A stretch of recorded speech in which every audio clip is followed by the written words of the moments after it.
Hello folks, welcome back to the Rogue Room. I'm Abigail Beck, your host. What's going on? Welcome in. How's it been? How's your day been? How's everything been going? I hope you've been well. I just realized I'm missing something from my desk. Hold on a moment! Don't go anywhere, because I'm literally going like 2 steps over here. I've moved just out of shot for a second. And I also moved my camera back to where it was before because the previous camera angle was shit. I don't know how to set my streams up. Good lord. Let's get some lights on in here, shall we? Let's get my portal gun on. So we need that there. I'm sorry I actually have taste in video games, unlike yourself. Anywho, we've got, on the subject of video games, which I don't normally get too heavily involved in, but I got a few stories tonight relating to video games. A few little bits and pieces. Some of which you folks may be aware of, some of which you may not. Good morning, Mezzy. How's it going? I hope everyone's well. I hope everyone's had a good day. I went and saw that Mortal Kombat movie. I actually quite liked it from the perspective of if you're a fan of the series, you'll like it. But if you go, it feels a bit like Warcraft, if that makes sense. If anyone's seen Warcraft and was not familiar with Warcraft when that movie released, you would have been lost watching it. But I dare say Mortal Kombat is one of those movies where if you've played the games to any capacity, to any reasonable capacity, you'll have a good time with it, I think. It's not a movie where you want to get deeply involved in the lore and the narrative. It's literally just a fan service movie. It's like 90 minutes or 1 hour and 50 minutes of fan service. That's all it is. That's all it needed to be from the beginning. Hello, Phage. How's it going? We're chilling out. We're preparing to get into the news. I remember to hit my ad button so we don't have any ads interrupting us as we start the stream off. Let's hope I can stay on top of that. Maybe I should add a timer somewhere subtle on the screen, on the overlay, that'll say ad break in X amount of time. I also updated a few alerts, and I meant to today change my username here on Twitch. I'm going to. I now have my name change available. I can do it. So I'm going to be doing that in the next few days, as well as overhauling a few graphics so that I can do a full, total rebrand. Not total rebrand, no. It's the same format. We're not changing anything. But I don't like RogueBX as my identity on Twitch. I want to go back to being who I am, which is not RogueBX, and I can't be RogueBitch, so let's be more faithful to myself. I won't spoil anything just yet. But when I change my name, it's not going to be a surprise. Let's say that. When I change my username on here, it's not going to be a shock to anyone who's been paying attention. Did you miss anything? What did you get to eat? I had some lovely Greek yogurt with strawberry before. That was good. That was awesome. Tell us your new name now. No one will use it before you do. That is kind of what I'm being cautious of. I don't want to end up telling everybody my new username and then having someone just swoop in and steal it. Yeah, I exploded and I got replaced by a doppelganger. It was very, very gruesome. But I'm the fake Abigail now. I'm fake Abigail. But you see, like, all the blood and the guts that were all over the room when I exploded were very swiftly cleaned up by Mix Botwick, who is a very efficient worker. Affirmative. Thank you, Mix Botwick, for your efforts there. Mix Botwick, of course, being non-binary, who uses they/them pronouns. I don't need to tell you that. If they say anything in chat, they have the pronouns extension on their account, I think. Are they working? Let me check really quickly. Hang on. I didn't check. Are you working? You are working. Good. You are working tonight. Fantastic. That's what we like to see. Fantastic. Awesome. We were going to have a bit of a discussion tonight.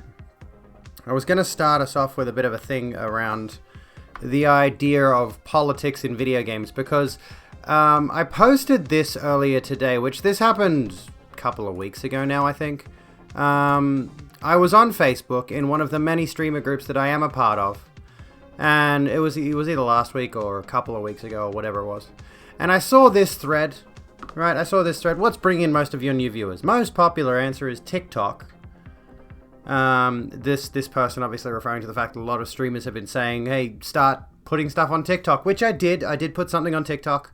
I may start putting more little jokey videos up on there. Nothing seriously produced or whatever. Just like every so often, if I have a funny thought, I'll chuck it up on TikTok. So that seems to be a pretty common trend among the streamer community. You know, use every social media platform you have to your advantage. And I said something that was a little bit different from that. A lot of other people were saying, you know, they found communities within the games they were playing. And I said this. Hard to say, to be honest, but most of my views are direct from Twitch or followers. But most of the channels I have viewers in common with are leftist political commentary channels, so I'd say that has something to do with it. Drakewing, welcome to the Rogue Room. And this person says in response, politics and video games don't mix and they should be left separate. Just to reiterate, like I said here, did I mention video games? Nowhere in that first message did I mention video games. No, but the majority of people who stream on Twitch are video game streamers, and that's relevant to my comment, how exactly? And it raises the question, because obviously this idiot thinks that politics and video games don't mix, and obviously anyone who's been paying attention to the discussion around political video games can tell you that's a load of bullshit. You know. As evidenced by the presence of things like Deus Ex, Bioshock, 6 Days in Fallujah, which they're saying is not a political video game. They're sticking with that story for some reason. Spec Ops: The Line, any of the Call of Duty games. Wolfenstein absolutely counts. I mean, and these are just basic, really surface level examples. You could take the Civilization games as well. There was a specific example I was going to bring up. Did I say Deus Ex? Dishonored? I'm trying to think of others. And the moment you know what to look for, funny thought, we're all going to die. Yes, we are. Eventually. Not right away. I was hoping for the asteroid, but no word yet on if we're getting the asteroid, sadly. But, you know. Hollandia is a good beer. I've got... Metal Gear Solid is actually a tremendous example. Thank you, Drakewing. Hollandia is a good beer. I might give it a crack. I've got some CC dries. I might crack open one of those a little bit later. Anyways, no politics, just global warfare. What's political about that? And I guarantee you, this person who posted this bullshit, let me see if I can find it again. I guarantee you. I looked up their Twitch channel, this person here. I'm not going to reveal who they are, what their name is, what their Twitch name is. But to... Actually, let me find it really quickly. Because... History... Where was it? It's in here somewhere. If you're not... If you want to be entirely unsurprised by something... Let me find it first. Hold on. Here we are. I found them. If you want to be entirely unsurprised by something, just take a wild guess. I mean, it's not... You're probably not going to immediately get it. But take a wild guess. This person who hasn't streamed in 3 months, for the record, just estimate what the games they streamed were. Just throw any video game out there. This person who said politics and video games don't mix and they should be left separate. Okay? COD, you're in the ballpark. Not Donkey Kong. Even Dark Souls has a political message. I love Dark Souls political messages. That game says a lot politically once you start to understand what's going on there. I think you need broader context. But yeah, Hell of Ditties, welcome to the Rogue Room. How you doing? Not Fortnite. It's not... Still in the same ballpark. Not Dishonored. Dang, I don't have an exclamation mark trans command. I need to fix that. How's it going, Zayla? How's it going? COD is the closest. COD is the closest in terms of it being a shooter game set in a fictionalized version of the real world. You're close. Not Battlefield. Not Overwatch. Yeah, COD is so far the closest. COD and Battlefield are probably the closest guesses. Should I narrow it down a little bit? It's a Tom Clancy game. So, right off the bat, you just say Tom Clancy. And then... you just say, like, as soon as you add Tom Clancy to a video game, The Division. This person has played The Division and The Division 2. and variety for 1.6 hours. They've only streamed like less than 8 hours total.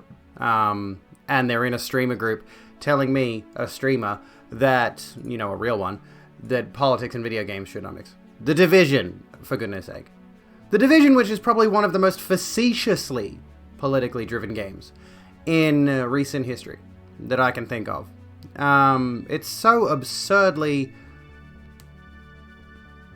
I don't know how you would phrase it. Dress go spinny. Yeah, that's literally the reason I want to be female. I'm not wearing a dress at the moment, but it's literally just dress go spinny. Skirt go spinny. I just like to wear the girly clothes and wear lip gloss. That's it. Path of Exile makes a poignant statement against cancel culture by including those horrible crab thingies. It's both anti and pro-capitalism.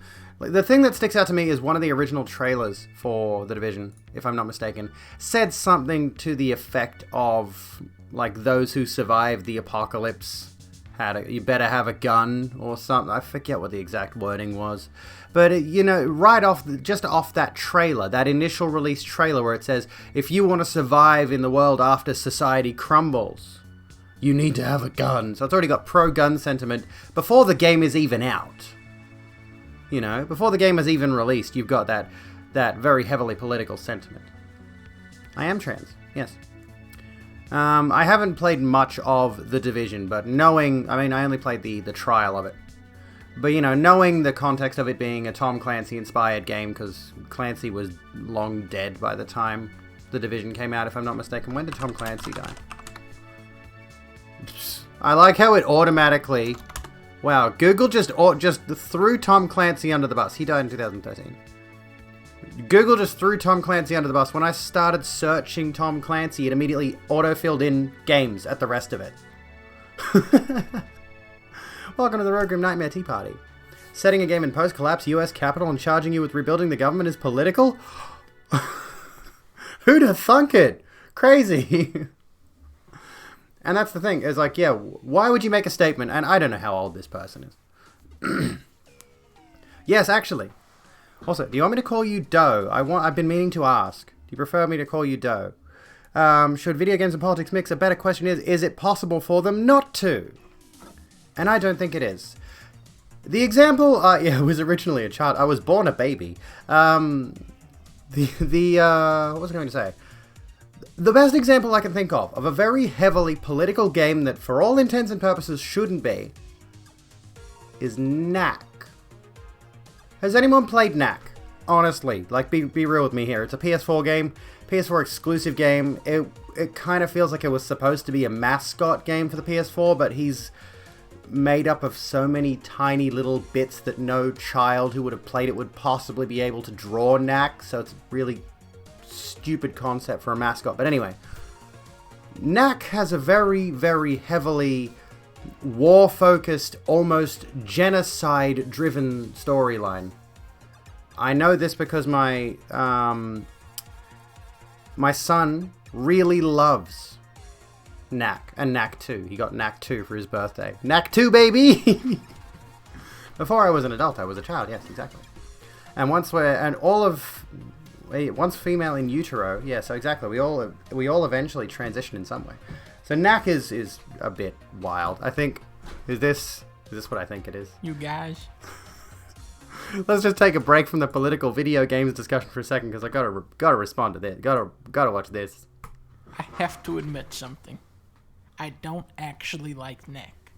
It's just become this running gag, with the original joke being the PlayStation 4 launch. Pretty much all these games were also on PS3 and just as playable, except for Knack, a game so technologically advanced it would annihilate the PS3's puny hardware limitations. I want to talk about development of Knack and why this game had to be next generation. Fuck, the game is a fucking disaster. It's a 3D platformer God, I love him. Emphasize jumping. So, Crash Bandicoot, for example, we'd lay out levels and there'd be 50 jumps in a row you had to make or you couldn't get through the level, and that's clearly not something that anybody could do. So, this part, oh my god, transitioned into F, so did I. I transitioned into a F to pay respects. This is just this bit. Oh my god, it sums up game design philosophy that went into this fucking game.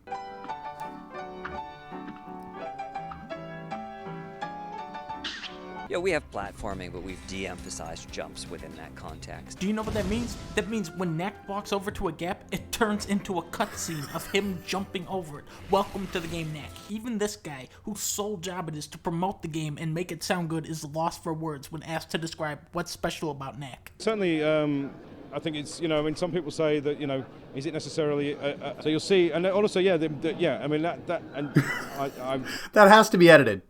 Surely Donkey has just taken a bunch of clips of that guy stumbling and pieced them together. Surely. Is that actually how he was interviewed? Is that how he sounded when he was being interviewed? What's my favorite movie? I'm going to say Back to the Future, honestly. It's got a couple of little bits and pieces here where I'm just like, but Back to the Future is one of those movies where it's like every single piece of the puzzle fits together perfectly, comes to a perfect logical conclusion. I love it. It's fantastic. I could watch it a million times. At least I have the guts to be on camera stream for dozens to view, unlike your coward ass. Exactly. I try not to respond to transphobes, because I can tell they're transphobes. Because it's boring, it's predictable. But, you folks can have fun with them if you like. Go taunt them. Go prod them. and I've seen people on the demo, some people use it. He's such a garbage mascot. You look at Mario and Sonic. This is what I was talking about. So simple and iconic that even if a 4-year-old drew him, you would know who they are. Knack, on the other hand, is 2,000 little rocks that sort of shape into some fucking weirdo troll. Good luck drawing that shit, kid. The gameplay consists of walking into an empty area, hitting a guy once, and then walking into another empty area and doing it again and again until the game is over. This game was legitimately made for toddlers. Again, my son, who has just turned 5, has beaten both of these games dozens of times. He has them down to a science. A part in the new one where they make fun of Knack for only having 2 moves. It's I hard have to 2 believe kids. You saved the world. All you know are 3 punches and a kick. He can jump, too. Knack 2, baby! Like giving them the benefit of the doubt. You mean the game devs, or do you mean the kids? I still don't believe that story about the 5-year-old beating Bloodborne. I think that was just designed to drum up controversy. Transphobes?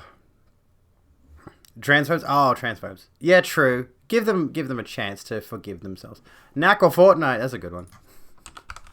That's actually a tricky one.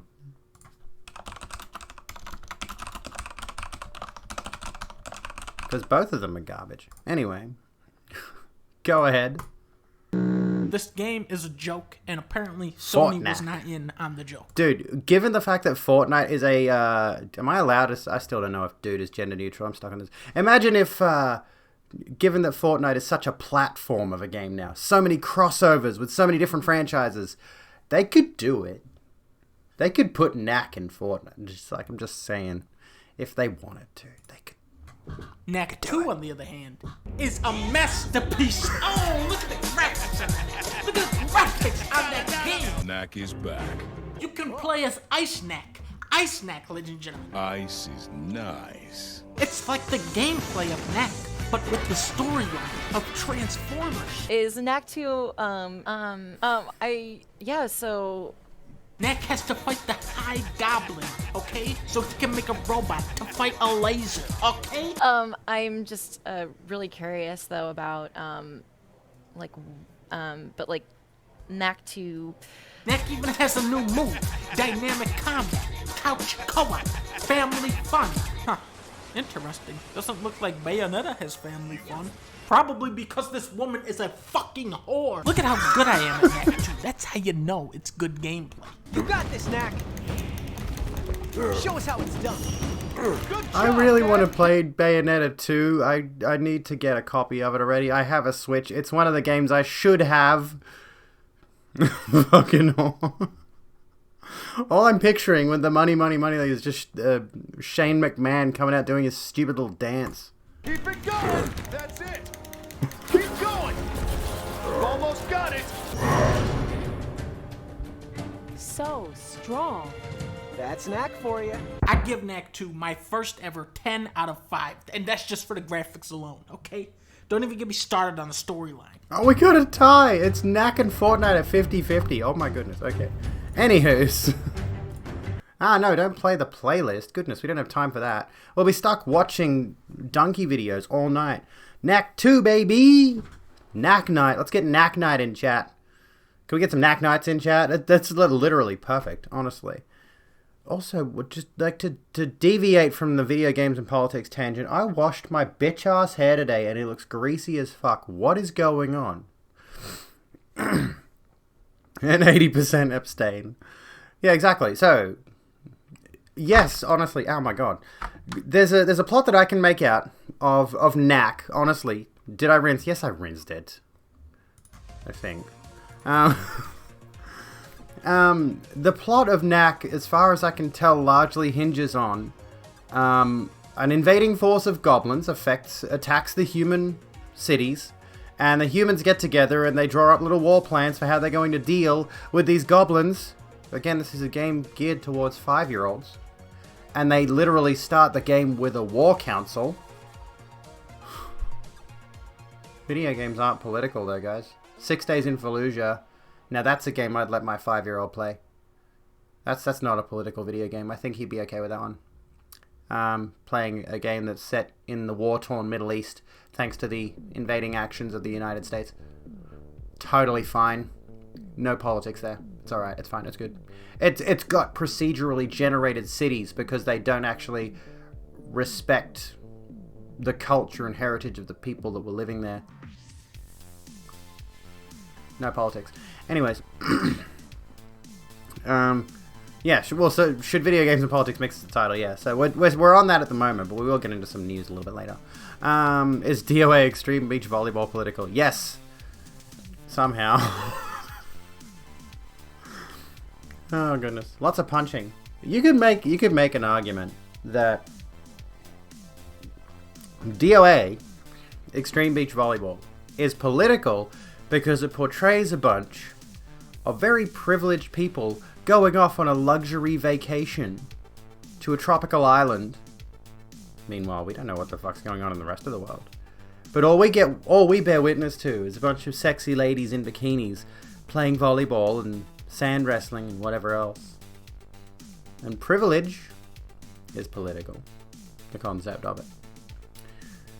Men will always think that women's bodies will be political. True. That whole series, in much the same way that the WWE used to do bra and panties matches with their divas. They didn't used to call it the women's division, they called it divas. And then the island explodes. So yeah, like the politicization there is the essentially dehumanization of women. To treat them as simple sex objects to be looked at and ogled. Look, they have jiggle physics on the bosoms. Tried to play beach volleyball, but the sand was too hot and you burned your feet. Well, I mean, yeah. If it's and you could zoom. There was like, I think those games had a camera mode before camera modes were a regular addition to video games, which is an interesting little thing there. It's kind of astounding, actually. It's a good thing. I quite like that the camera mode, not the beach volleyball game. I do actually quite like the fact that the camera mode thing has become such a mainstay, become such a staple of video games nowadays. And I really honestly want to replay Horizon Zero Dawn to get some banger photo mode shots. Because Horizon Zero Dawn is just everything. Anyways. So yeah. Coming back to this idiot. Again. One of the biggest categories on this platform is just chatting. Which is explicitly not video games. Right? So for them to make the remark that the majority of people who stream on Twitch are video game streamers is kind of not entirely untrue, but it's kind of a ridiculous remark to make. Meow, John, how's it going? Do I have giggle physics? Giggle or jiggle physics? Is the game more technologically advanced than me? Well, I mean, I do have jiggle physics, it's just there's not much jiggle. I can make them jiggle. I'm a child. Anyway, I have giggle physics, obviously. I can't stop laughing at everything I say. But, you know, coming back to the politics and video games thing. The example I was going to use before, and obviously we already tackled The Division, just like the game that this guy has actually streamed to any reasonable capacity. I know, I'm just like, I'm sorry. I am sorry. I feel like an ableist cunt now, sorry. I reckon a lot of people who stream on Twitch do play video games even if they don't stream it. Yeah, well, I mean, most certainly. I think most certainly, yes. I dare say the vast, vast majority of people on this platform are here because of video games in some capacity. Whether they play them, whether they only talk about them, whether they talk about the industry, whether they are an esports commentator or whatever it is that they do, you know. But that still doesn't, you know, just the thing that kicked off this discussion, where he mentioned that video games and politics shouldn't mix, is just so patently absurd because it wasn't related to anything I was saying. Saw video games in the title and clicked. Well, there you go. There you go. Well, we are talking about video games. And let's talk about a few games that you might probably not think are specifically political. Let's bring it back around to Dark Souls for a minute. Because like we mentioned before, there's some really obvious games that are political. Call of Duty, Battlefield, anything that's geared in the real world, The Division, like we mentioned before, Rainbow Six Siege as well. Any Tom Clancy game, realistically speaking. Any game that features guns already has a pro-gun stance, which is a political narrative. You know, even if it's critical of the use of guns, it's still a political narrative. You know, if there is even a presence of violence in the game, that's its own political narrative. If you never let politics and video games mix, you'll have a lot of boring and juvenile video games, most certainly. Like, you could certainly argue that a lot of A, party games, or B, puzzle games are not necessarily political. Stuff like Peggle and, I don't know, Tetris. What else? What other good examples are there? Like Mario Party, you'd find it hard to argue Mario Party's really a political game. So there are certainly games that don't have politics in them, specifically. You can extrapolate political ideas from certain video game settings. There's some political narrative in the base Mario storyline across the games, particularly with Bowser kidnapping Peach and things of that nature. Hello, Fox. How you doing?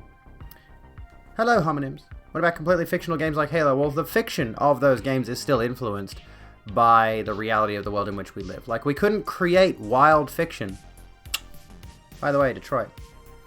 And Surfer Girl. Who else have I missed with the flip-off? Sorry. I can't believe I missed that. I've just been so on this tangent. Yeah, sports games. You could argue there is still the politics of sports itself. You know. Any advice to a new transitioner just started and it's so hard? Good question. What would I say to someone who's new to transitioning? I still feel like a baby tran myself.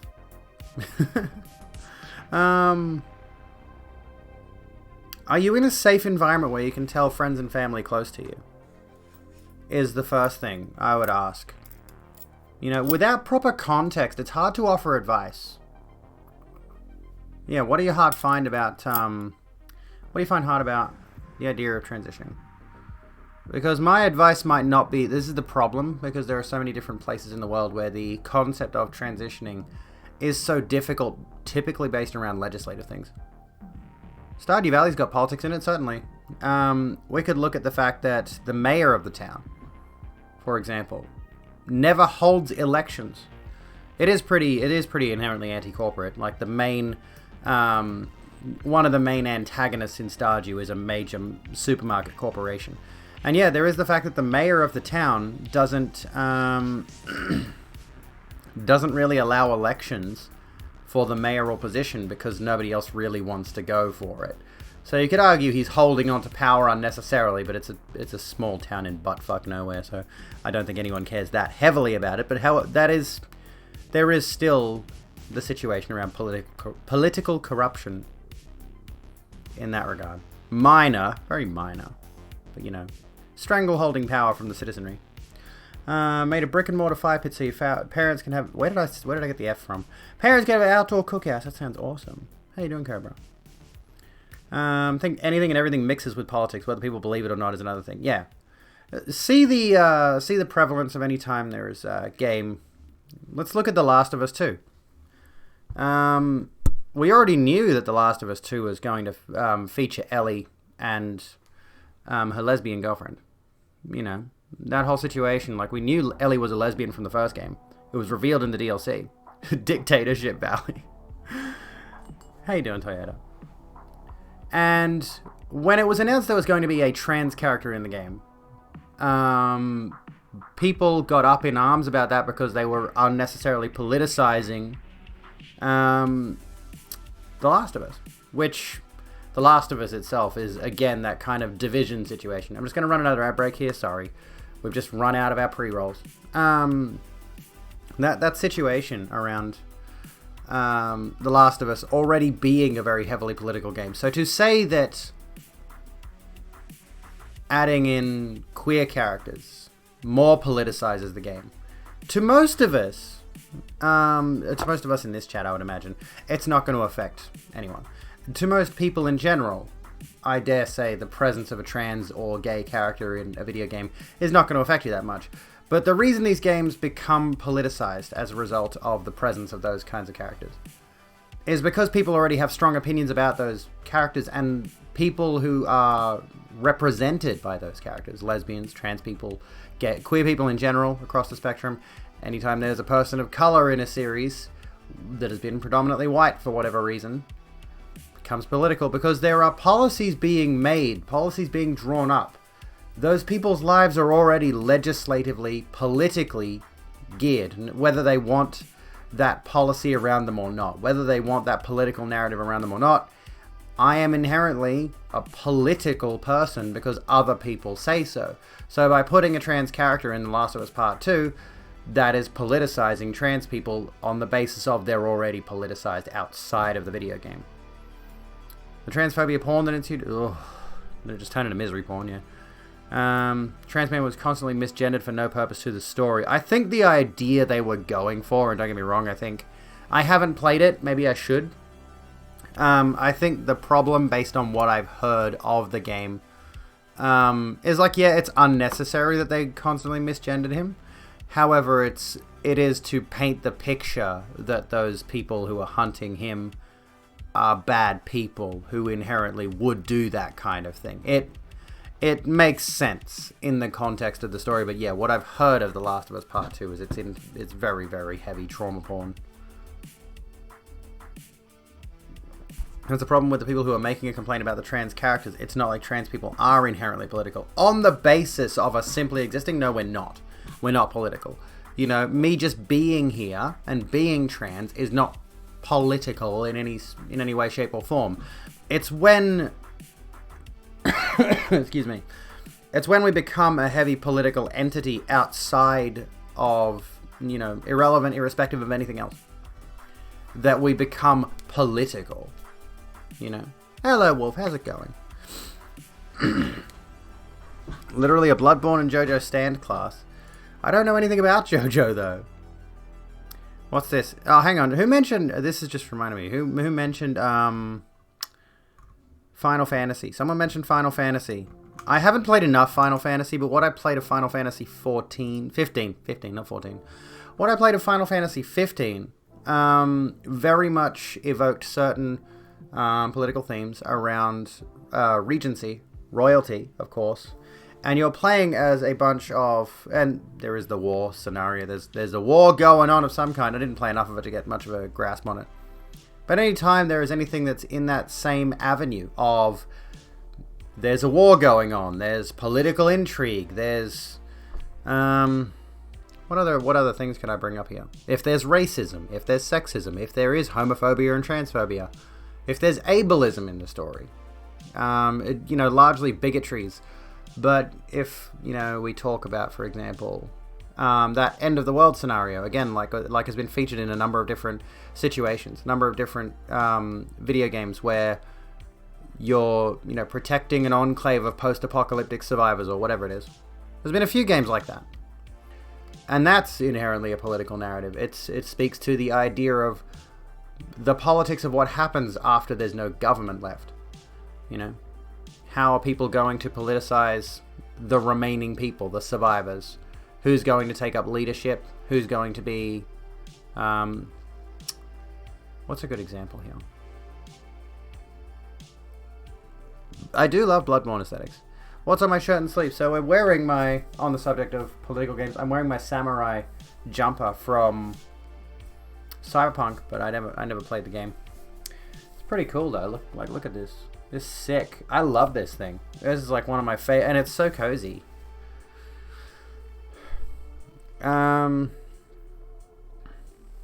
Yeah, it sucks when your mere existence is political. Like, you don't get a choice in the matter. How's it going? It's going well, Echo. How are you going? I'm going well. Are we going to discuss... Yes, we are going to discuss that IGN news. We are going to discuss that. I'm going to flash you for a second, wearing my Harley Quinn top underneath it. I'm a fake gamer grill. Join my Discord. If you want to join my Discord, go ahead and do that. There's an idea. Let's have a look at this really quickly. Hang on. I have not played Endwalker Reaper reveal. Let's have a look.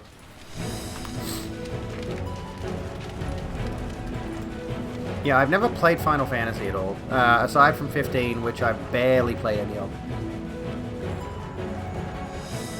Oh, I do like that. That's pretty cool. I've heard many good things about Final Fantasy 14, especially nowadays. I don't know if I could stomach another MMO though. I like this angelic character that's getting its ass kicked.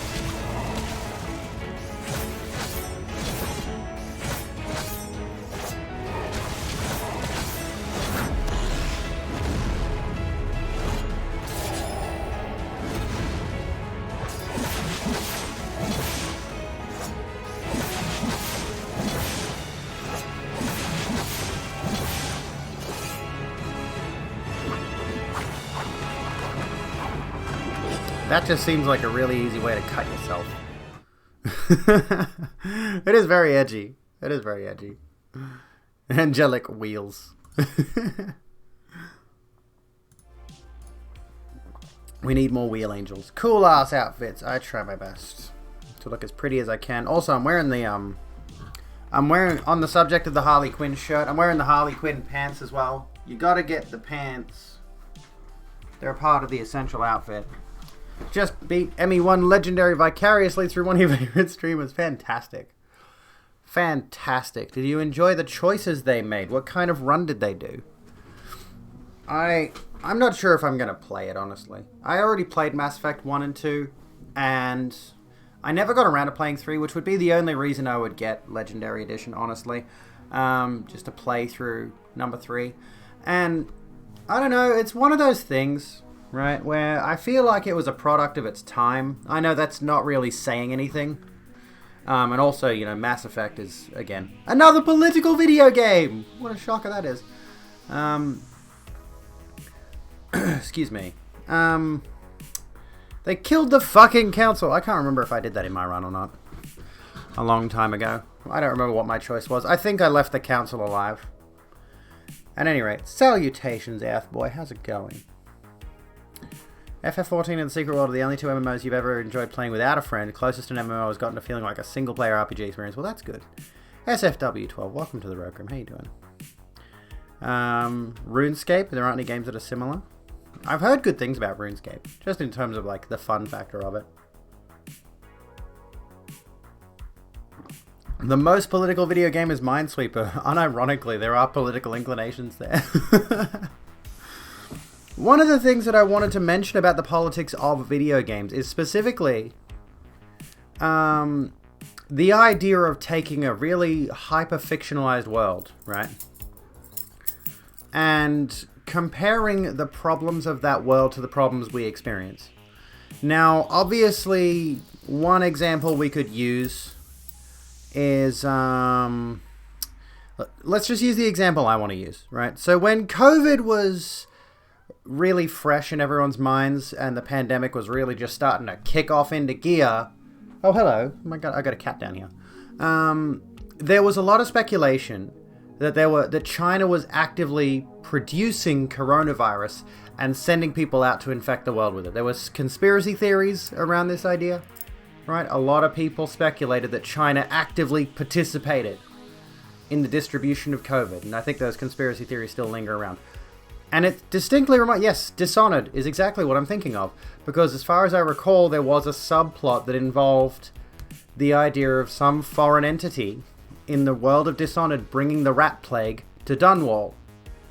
And that's like revealed in the first few moments, I think. Or is that revealed a bit later on?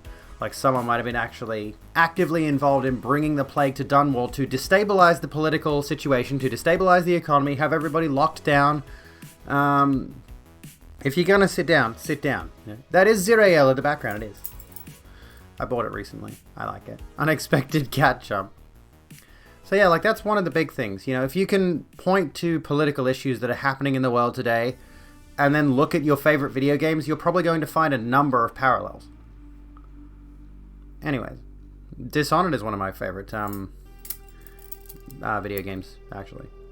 Mario. At the moment, I'm playing Fallout New Vegas on stream on Fridays. That's the only game I'm streaming lately. But right now, I'm largely not a game streamer. It's a Barley Song trainer. That's all it is. Recently watched a video on this. Even if you get the good ending and put the good queen in power, you're really just replacing self-interested assholes with other self-interested assholes. Yeah, exactly. You know, and that's the be-all, end-all of the discussion. A lot of people will look at the story where you have the good ending and think everything is fine and dandy. There was something I watched recently where it's like, oh, there was a good ending for pretty much everybody in this thing. Just about everybody got a good ending to some extent in this thing I was watching. And then you think about the implications of their victories. You think about the implications of this group of people won, but then there are other things that might be destabilized by their victory. There are other entities that might be affected, and thus the idea of a solid victory for everyone, and the world goes off into utopia forever. So sadly not the case most of the time. I need to play Death of the Outsider. I think that's the DLC for Dishonored 2, isn't it? I need to play Dishonored 2. I need to play the DLC for Dishonored 1, both of them, and then I need to play Dishonored 2 and the Death of the Outsider DLC. Dishonored is Ninja Dad saves the day and the city if he feels like it. Settle that without putting any confusing typos. Yay! I have played Dragon Age Origins. I haven't played it all the way through, but that's another good example of a game that's got tons of politics in it. In fact, I distinctly recall... Excuse me. I distinctly recall in Dragon Age Origins when... well, given that it is the game where you can choose your origin, you can choose to be a human, an elf, a dwarf, and then you can also choose to be a mage. You can choose to be like a high-class elf. No, you can choose to be a city elf or a woodland elf or whatever. And there was a dwarf storyline as well. There was a dwarf subplot origin. I think there may have actually been 2, or was there only 1? Anyway, a lot of people said that the dwarf origin, which I think is one of the few that I actually didn't play, was the most boring because it was so political in the sense that there was so much discussing around, I guess, policy within the world and, you know, those kind of political relationships that would form. So, as someone who hasn't played it, if anyone can confirm, that whole elf racism thing, the mages being kept in a tower, the dwarven castes, yeah, exactly. Want to apologize in advance for how confusing your typos are going to be. That's alright, I can handle typos. It's all good. The Resident Evil 3 remake came out a month or two after North America went into lockdown. Did it really? I've got to play Resident Evil 2 remake. And then I'm gonna get on Resident Evil 7 and 8 at some point. I promise you we'll stream those at some point. At some point. I don't know when. I haven't bought them yet. I've got other stuff in the pipeline first that I have to facilitate. Once I've paid for all that stuff, then I'll look at buying Resident Evil 7 and 8 as a bundle. We'll play those. We've already got Resident Evil 2 installed on my PC. I just haven't launched it.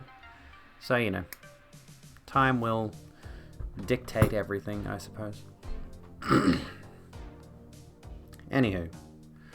What are some other examples of games with regards to politics? There is this, which is not explicitly with regards to the politics in the game itself, which the aesthetic of this game that's coming out is very, very colonial, which is hard to be surprised by. But it's literally called New World, and it features a bunch of characters that look very heavily like settlers and pilgrims in a highly fantasized setting. But this is less about the colonial aesthetic of that particular game and more about Please read this letter regarding the storefront testing we are currently doing in alpha. This is less about the politics of the game itself and more about the politics surrounding the game. Some questions have recently come up from our alpha patch notes discussing an in-game storefront. Our plan in having a store is to create an outlet for players who find enough value in store items that they are happy to purchase them. Our plan is not and never will be to create a feeling that store items are necessary to enjoy the game. All players will be able to play the full game experience we ship without having to make store purchases. All store items at launch will be exclusively cosmetic in nature. We are introducing the storefront in alpha in order to test these items and their value. No selections in the store or their indicated cost during testing, there is no real cost in any case, is final. Our purpose is quality assurance and gathering player feedback, so please share your thoughts once the system is introduced. The testing audience will see each type of item we are considering and have an opportunity to provide feedback before they are introduced into the live game, so cosmetics bad. Blah.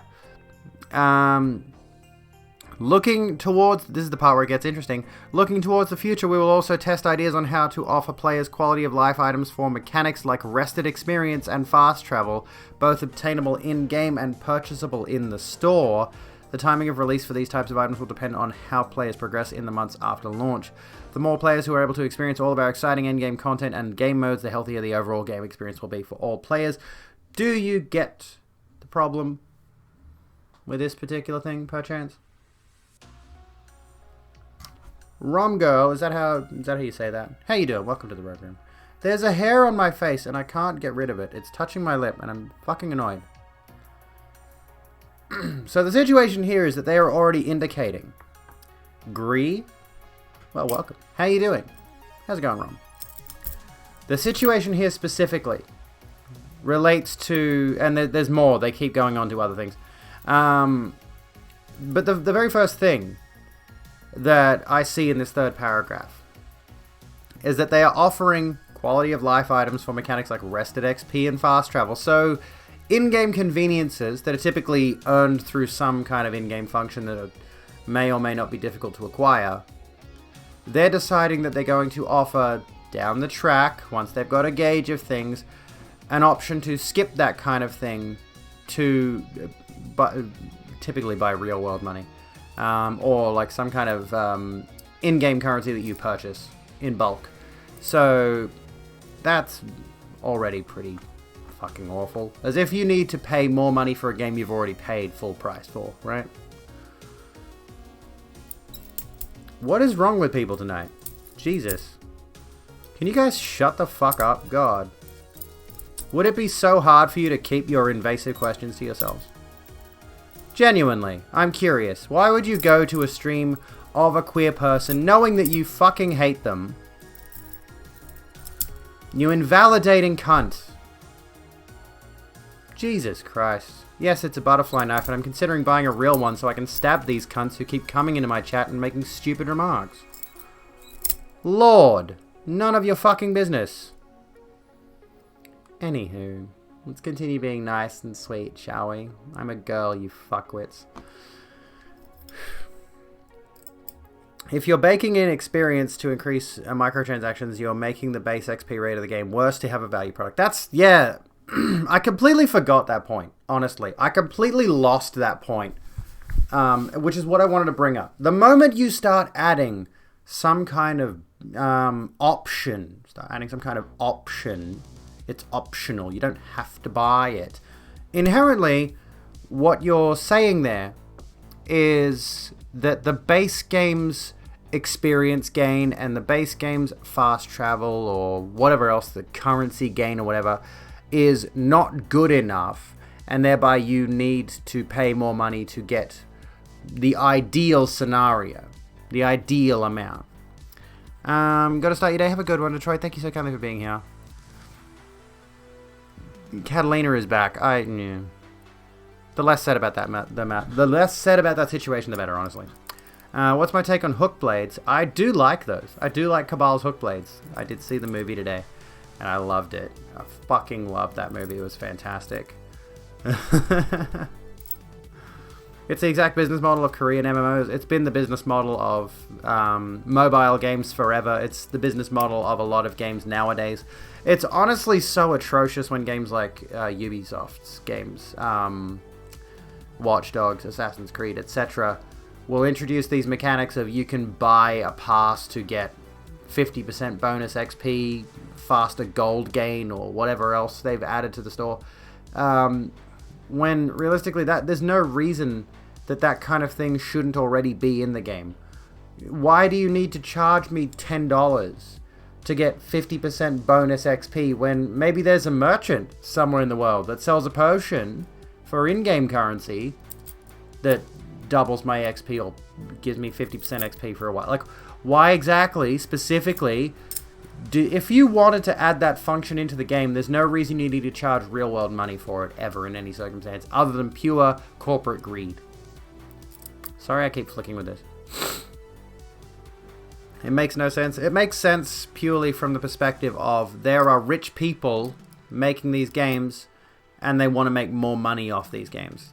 Keep in mind, this is an industry that routinely pays its executives million-dollar bonuses.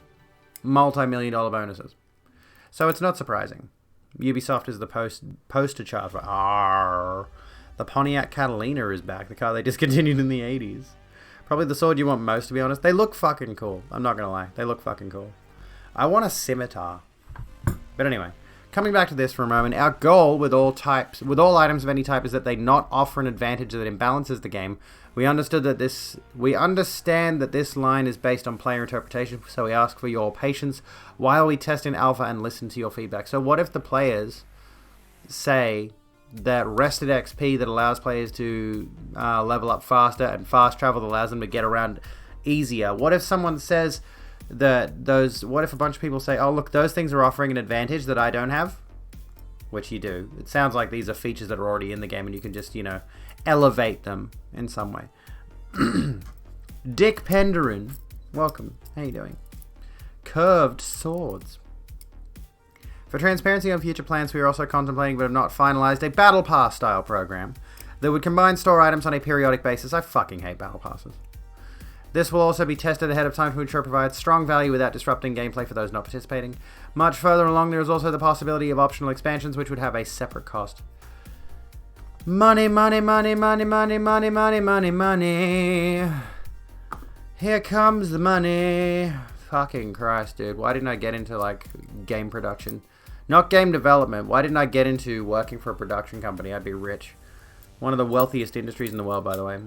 Most AAA companies are the poster child for it, especially when they don't play by their own rules like Nintendo. Nintendo's atrocious.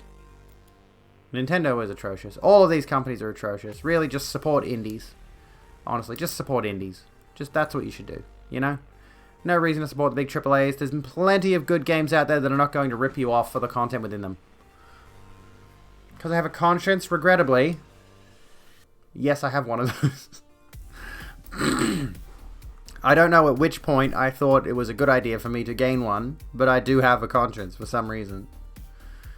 I should buy and play more indie games, but realistically speaking, we keep seeing this narrative perpetuated amid the gaming industry that the video games industry needs more money to produce the games that we like, but why do we need games that cost more money to make? What exactly is the reasoning behind creating video games that are so ceaselessly expensive? You could make the games a lot cheaper. You don't need to have such groundbreaking, beyond realism graphics and things of that nature, especially when they only play at 25 FPS most of the fucking time. Who cares? We don't need games that are so needlessly expensive, but gamers like to justify that. Gamers like to say to themselves and to other people that Mario Kart 8 is still $80. Yeah, exactly. Nintendo's got a stranglehold on their exclusives. Pandemic might bring back middle budget movies, and that is actually pretty high. Well, that's good. Yeah, Nintendo don't have to lower their prices because people are buying Nintendo games for their Nintendo systems anyway.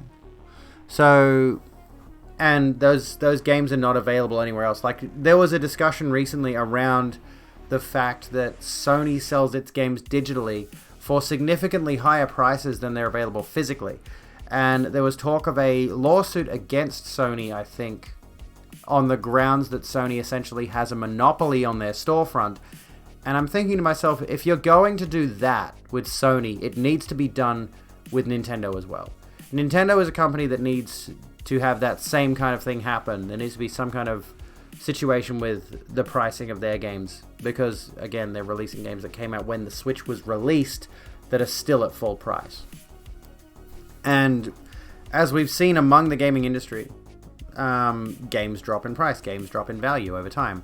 So you would think inherently that would mean as new games come out, the older games become less relevant, and thereby their prices should drop, logically speaking. Selling virtually should be at a higher price as it encourages people to buy in stores. Well, I mean, that is a good point, actually. That is a fair point that I hadn't considered. Because if we do we want to keep brick and mortar stores afloat, is the question you should be asking. Because a lot of people have a lot of disdain, particularly towards GameStop, but I do know there are other avenues that do deal in video games, like JB Hi-Fi here in Australia is one of the other major ones. Big W sells video games, generally speaking at cheaper prices to EB Games as well. EB Games, otherwise known as GameStop here in Australia. I mean, other way around. EB Games is GameStop, but in Australia. You know what I mean. What I'd give for games to stop progressing graphics past the late PS2 era. Graphics needed to look better than OG FF10. At that point, you can literally make out everything. Yeah. Quite honestly, there's so much of a push towards ultra realism when really art style accomplishes so much. By all means, increase resolutions and increase frame rates and things of that nature, but we got to a point where we're just adding so many fucking polygons to everything and so many fine details amid the scenery and the textures and all that kind of stuff, and it's entirely unnecessary. Even if some of it is automated, even if some of it is pre-generated, so like people aren't actively building the wall of this cave pebble by pebble, you know. Have EB Games in Canada? I wonder why it's EB Games in certain places and GameStop in others. It's a similar situation to the what's it called? Trying to think. Over here in Australia, we've got the supermarket chain Woolworths. And in New Zealand, it's called Countdown for some reason. Anyway, Hades is gorgeous. I need to keep playing Hades. Hades is good. It's a good game. It's a good looking game. And it's is it technically an indie? I think they're technically an indie. It's become a bit complicated because there are indie studios that are certainly publishing under certain companies, which would technically make them not indie, I think, because they're dependent on their publisher to get the game published. Tricky area. I suppose the game is technically developed independently. Hello, Spark the Blade, how's it going? What's the news? What's happening? Anywho, there's not a whole lot more I can say on that subject. We sort of drifted far off the should video games and politics mix.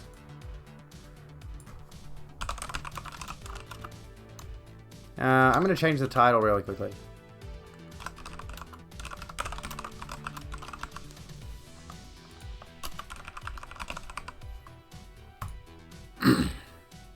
It's published and developed by Supergiant, so they aren't indie. You'd argue that higher fidelity can help with actor performances without having a jarring contrast between CGI and film. I suppose so. That would make sense. Oh, goodness me. We went on that tangent for a good while there.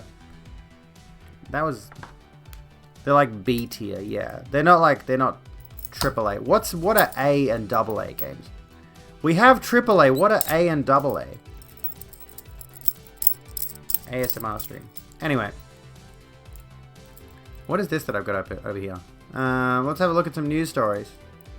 Just like Divinity, Original Sin 2 is self-published. It's incredibly impressive for an indie game, but it's indie. Well, yeah, like, there's no doubt that we can see really impressive games developed by independent studios that don't need all of the big budget of the major, what would it be, the big four?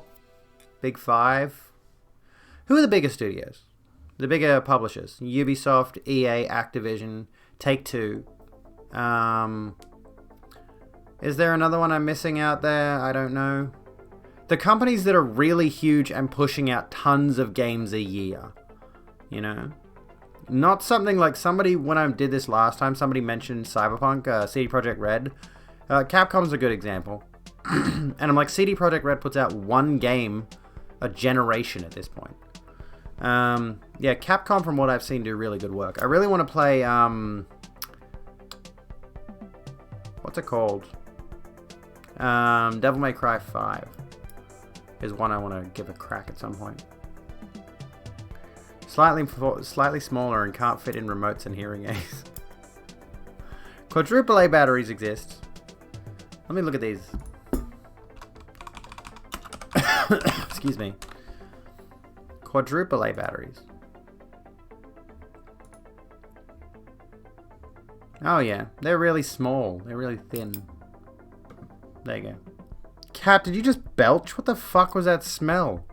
I've played, I do need to play Resident Evil Village. I'm going to play Resident Evil 7 and 8 together at some point. And I know there's probably going to be a 9, more than likely. But I played Devil May Cry 4. That was the first time I ever played the series. And I really enjoyed it. And then that got me into Bayonetta, which I really liked.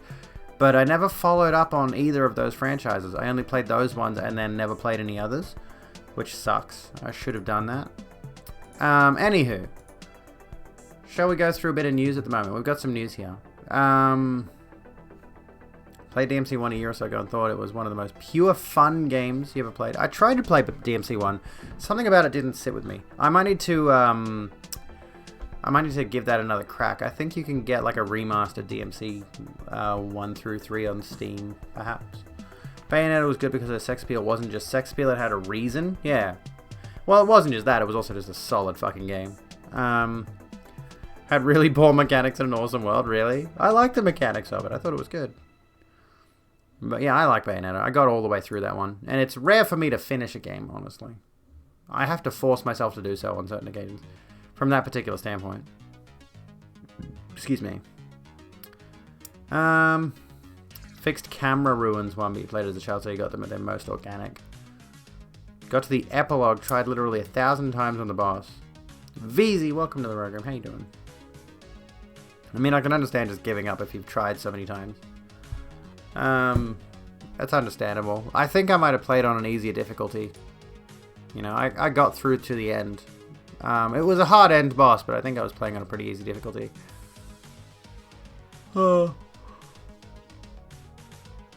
Excuse me. You'd get so close and then wham. Yeah. It's certainly one of those games. And then when you see someone doing a speedrun and they can manage to no-hit the final boss, it's a certain feeling that you get. Certain angry feeling. Hello, Draco. How's it going? Okay, so. Let's have a look at some news here, shall we? Let's actually, we were going, while we're sticking with gaming-related, sort of gaming-related news. Let's talk about this, because we are going to talk a bit about the Israel-Palestine crisis at the moment tonight. IGN takes down article and tweet sharing Palestinian aid groups, and it's updated. So, for those who missed it, there was a thing on... Let me find Alana's tweet. Alana posted about this. Alana Pierce posted about this thing. So there was a tweet that IGN posted, and then she speculates IGN didn't take this down. Anyway, let's read through the article, get some details. Following the most recent set of violent military strikes by the Israel Defense Forces that have leveled entire buildings in Gaza and left over 180 Palestinians dead, IGN posted an article linking to a variety of Palestinian charities and even gave a Palestinian flag prominence in its masthead. Sometime earlier today, all of that content, along with a tweet promoting the post, was removed with no indication as to why or if it will be republished at a later date. Shortly after the IGN post went live yesterday, IGN Israel shared a statement on social media accounts owned by IGN Israel, stating that it condemned the US IGN article, excuse me, and tweets supporting Palestinian charities. At this time, it's unknown if IGN's parent company, Ziff Davis, demanded that this content be removed or if the content was removed for another reason. As of this writing, the post and tweet remain deleted. Another outlet showed support for Palestine and its people was Game Informer. Another outlet that showed support for Palestine and its people was Game Informer. However, its article promoting charities was also removed today. As with IGN, there's been no public indication as to why this was removed or if it will be returned. Kotaku has reached out to IGN and Game Informer inquiring about why this content was pulled. As Israeli attacks against Palestinian civilians continue, many in the gaming community have begun to speak up against the violence. While that is happening is not new, this reaction from big outlets like IGN and GameSpot was seen as a big deal by many who'd been begging for more news and media coverage. IGN, the biggest gaming news site in the world, was one of the first major outlets to publish a story directly supporting the people of Palestine and various charities that are trying to help the victims of Israel's ongoing military attacks. And now we have the update. IGN has since issued a statement saying that the original post was not in line with our intent of trying to show support for all people impacted by tragic events, and that by highlighting only one population, the post mistakenly left the impression that we were politically aligned with one side, which is this point here. Our hearts are heavy as we follow the events in Israel, Palestine, and across the region. Our first thought is always for the broader IGN community, our employees, readers, and partners, and our hopes for their safety and well-being. We have a track record of supporting humanitarian efforts and charities across the globe. In the instance of our recent post regarding how to help civilians in the Israel-Palestinian conflict, our philanthropic instincts to help those in need was not in line with our intent of trying to show support for all people impacted by tragic events. We already read that bit. This was not our intention, and we sincerely regret the error. We do intend to continue to use our platforms and resources to aid those civilian lives impacted across the entire area. As part of this effort, we have made a donation of $25,000 to Save the Children, an organization that works to support children everywhere and provides emergency aid in natural disasters, war, and other conflicts. Thank you for your support, blah, blah, blah, blah, blah. So, this was, what's most interesting to me about this whole thing, is Alana's take on it.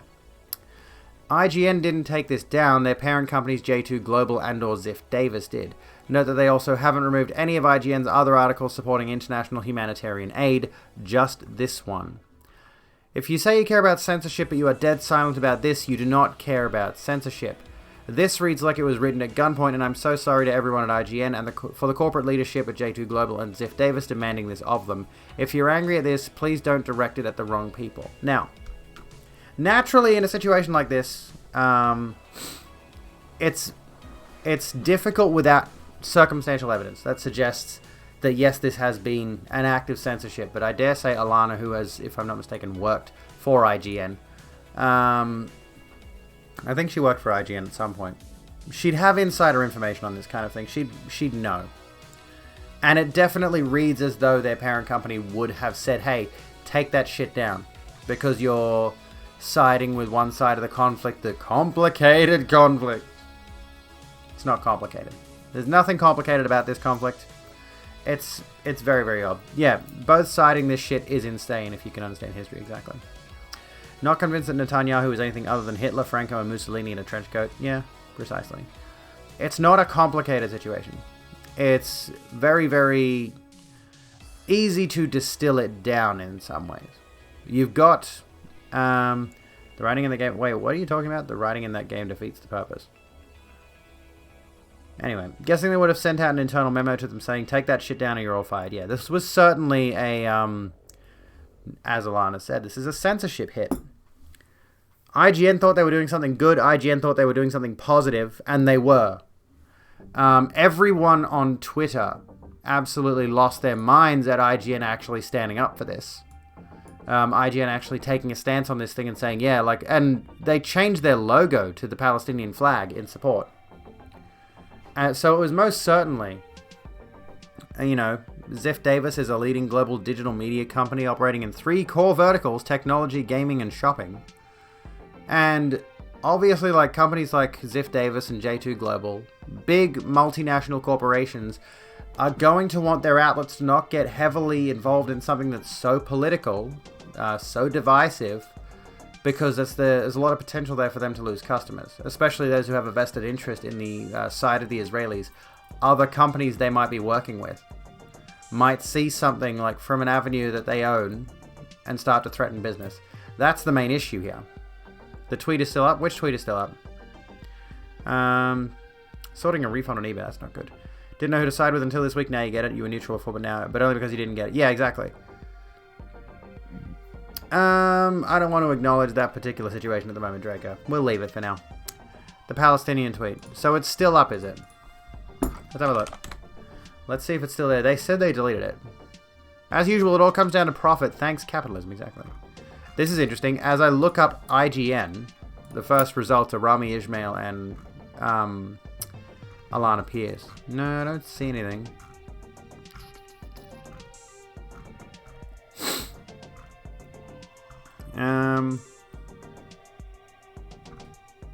Let me see.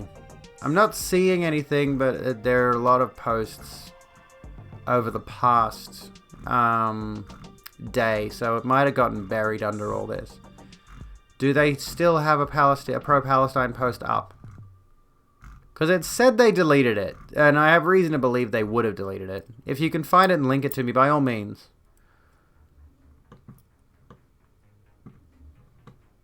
Let me have a look. From 5 hours ago. Okay, let's scroll down. 2 hours, 3 hours, 4 hours, 5 hours. Yeah, that post is still up. This post that I was talking about is still up.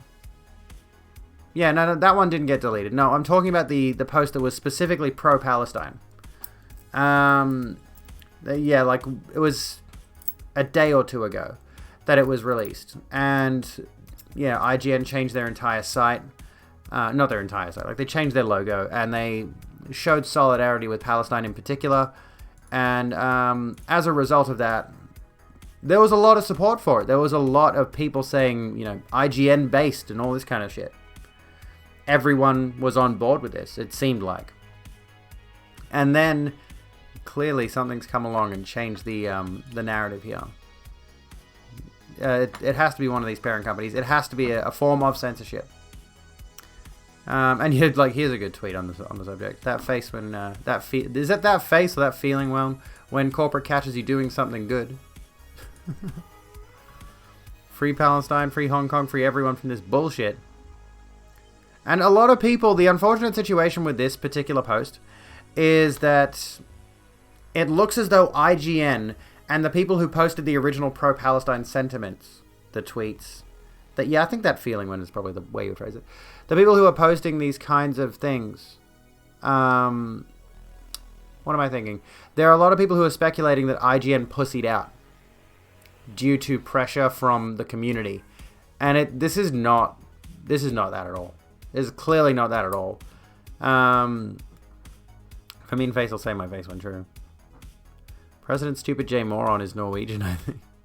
It would seem that Israel is losing the PR war, though. You heard even Milquetoast USA and talk show hosts have started taking sides. Yeah, exactly. Like, there's a lot of people who are standing up against what's going on in Israel-Palestine, in that whole conflict. And it's very certain that a lot of people are finally seeing Israel for what it is, especially with that video that came out. Where was it? There was the video of the Israelis talking about the Palestine situation, and the shit they were saying was just absurd. Can I find it? I feel like I liked this post a few days ago. Let me see if I can find this really quickly. I like way too much stuff on Twitter, so it might be a while before I find it. Let's go. This is just from today. Jesus. If somebody has the let's see. If somebody has the video I'm thinking of, if you know the video I'm thinking of, where someone interviewed, I don't even know how I would find it now. It's going to be ages to find it. There was someone interviewing Israelis.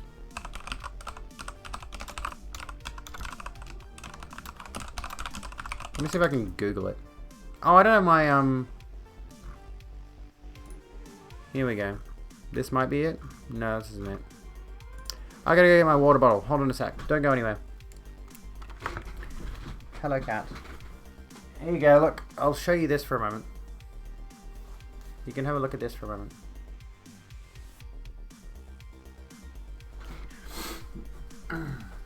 Give me a sec.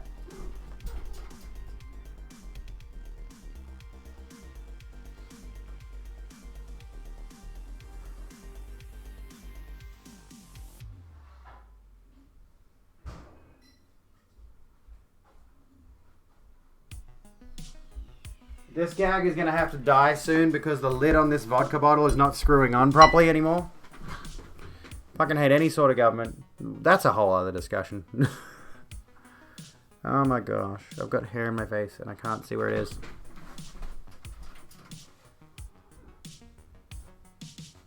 Stay put, you. Meow, meow, meow, meow, meow. In a couple of vids of Israeli citizens just talking like total sociopaths. Yeah. That's the hydration for you. But yeah, this lid does not screw on properly anymore. So I'm going to have to ditch the vodka bottle or find another one. There's got to be... I've got to find that video. But yeah, if you... Let's have a look at this. This might be it. This looks like it. Let's have a look at this real quick. This may give you a glimpse. Ritzy, welcome to the program.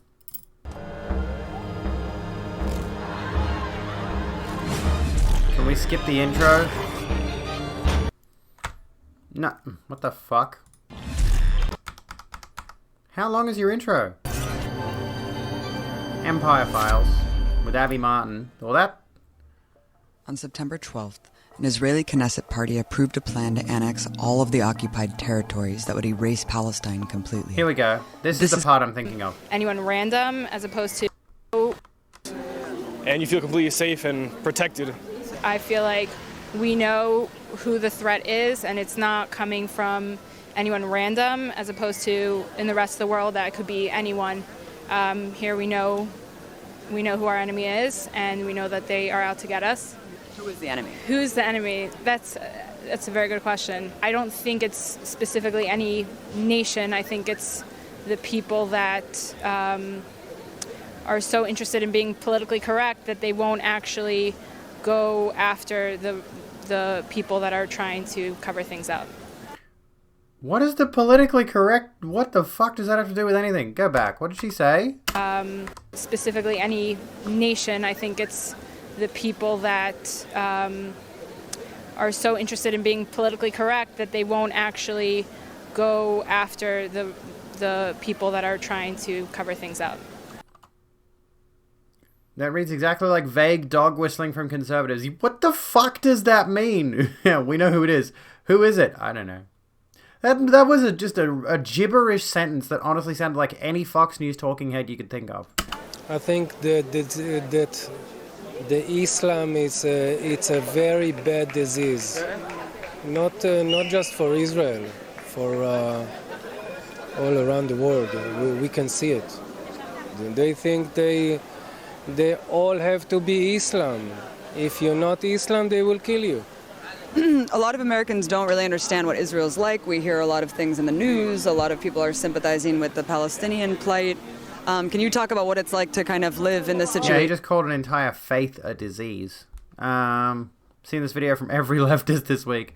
Well, this isn't what I was thinking of. There was the clip of it was definitely her interviewing a bunch of people, and it was just the clips where they're all being absolutely sociopathic, just completely dismissing the lives of anyone associated with Palestine and saying they should wipe them out, exterminate them, exile them if they can.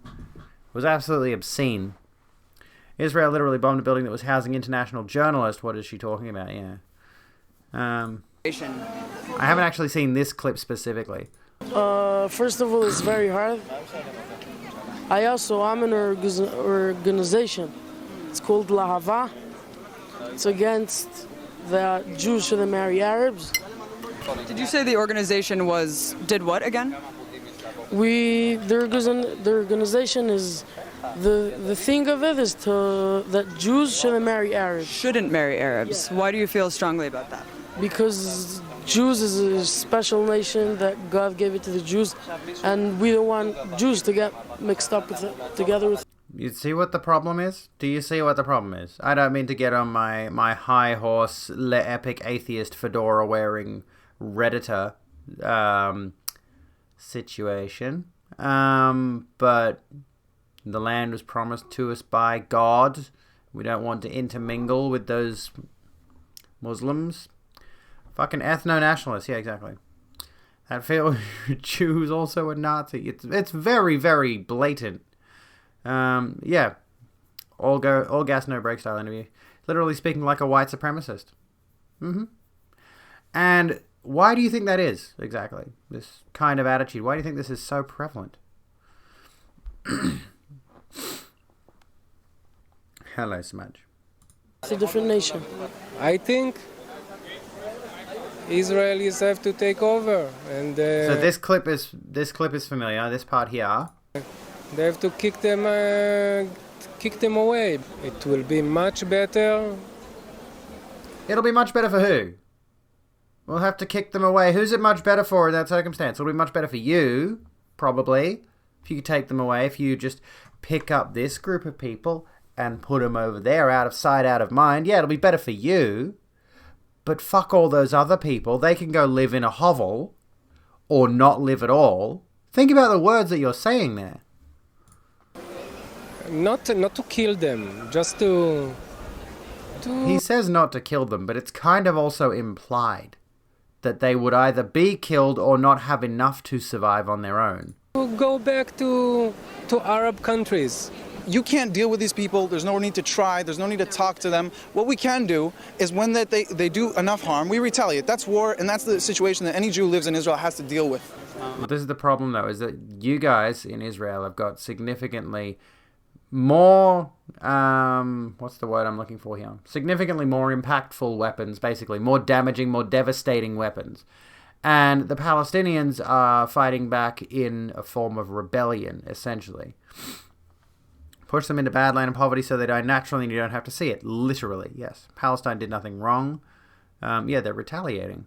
This makes me want to watch that Bill Maher movie, Religulous. I've heard about it, but yeah, I don't like Bill Maher anymore.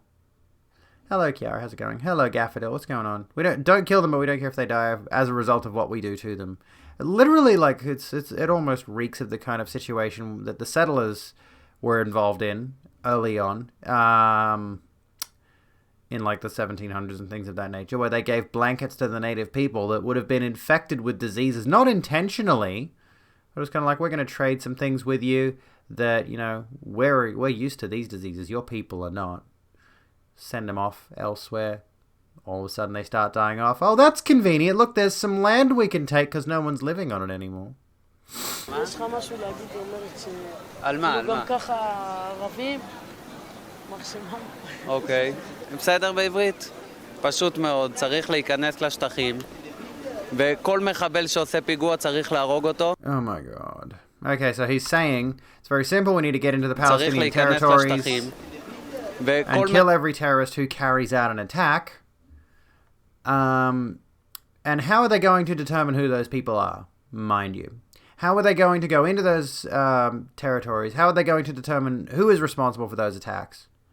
Who's going to be the judge of these kind of things? It sounds like this guy wants a form of police dedicated to going into Palestinian areas and just tracking down based on whatever stereotype they feel is necessary for the day, and then just dragging them off, executing them, face the wall. You could just tell. Invade enemy land, take it over, and slaughter anyone who is opposed to this idea. Yeah, exactly. Antifa forever. 1312. Fuck 12.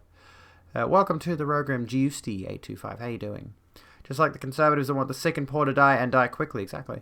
Gonna go USA on Vietnam. We all know how that went swimmingly. מחבל שעושה פיגוע צריך להרוג אותו, צריך להרוג את המחבלים, ואז הם יפחדו ולא... We have to kill the terrorists. Hang on, let me get back. We'd have to kill the terrorists. Fucking hell. אוקיי.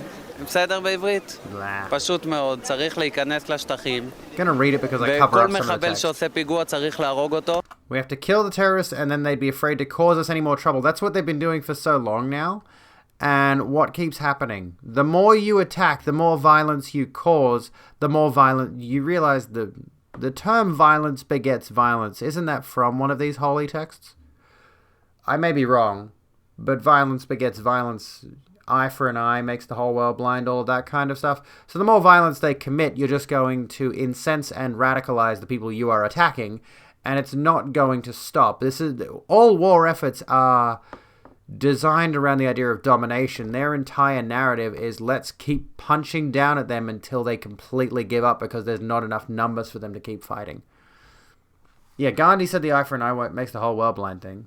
But I do think the Bible said something about violence begets violence, but I can't recall. They know who a terrorist on account of where they live, living in Israel, not a terrorist, living in Palestine, terrorist, literally. They brainwashed them early, yeah. Garlic's barely 18. We kill the terrorists and they'll be too afraid to attack us. Did you watch any of the Middle East conflicts of the last 2 decades? Interviewing 13-year-olds probably haven't had the opportunity to overcome their indoctrination yet. Yeah, like how old is this guy? Yeah, taking both their eyes is the way to cut the head off the snake. Precisely. The Bible also encourages genocide. Yeah, it's not exactly don't trust holy books to get your philosophies from. Sparkly Goose, welcome to the program. How you doing? צריך להרוג את המחבלים, ואז הם יפחדו ולא יעשו לנו בעיות. And all will be fine. They'll be in their villages. We'll be here. Oh, they'll be in their villages. Oh my god. They'll be in their villages, guys. The savages will be in their villages, guys. Continuing on. והכל יהיה בסדר. הם יהיו בכפרים שלהם, אנחנו נחיה פה, לא צריך להיות We don't have to live together and everything will be just fine. Does he realize how this works? ביחד והכל בסדר. I think also that every Arab that doing a terrorism attack, we have to kill him, and not because he's an Arab, because he's a terrorist. I think you should... Yeah, sure, okay. That's a very convenient way to say an Arab. Not because he's an Arab, because he's a terrorist. Okay, sure, alright. Recommend the video Atheists Explore a Jewish Cult by Barak to get an idea of how conservative certain Israeli communities are. Don't take ethical guidance from books that tell me how to treat my slaves or that women should marry their rapists. Fuck all religion. Agreed. Especially since Judaism uses the Old Testament. Those books are a lot more problematic. Oh, yeah. Oh, absolutely. Do we keep going?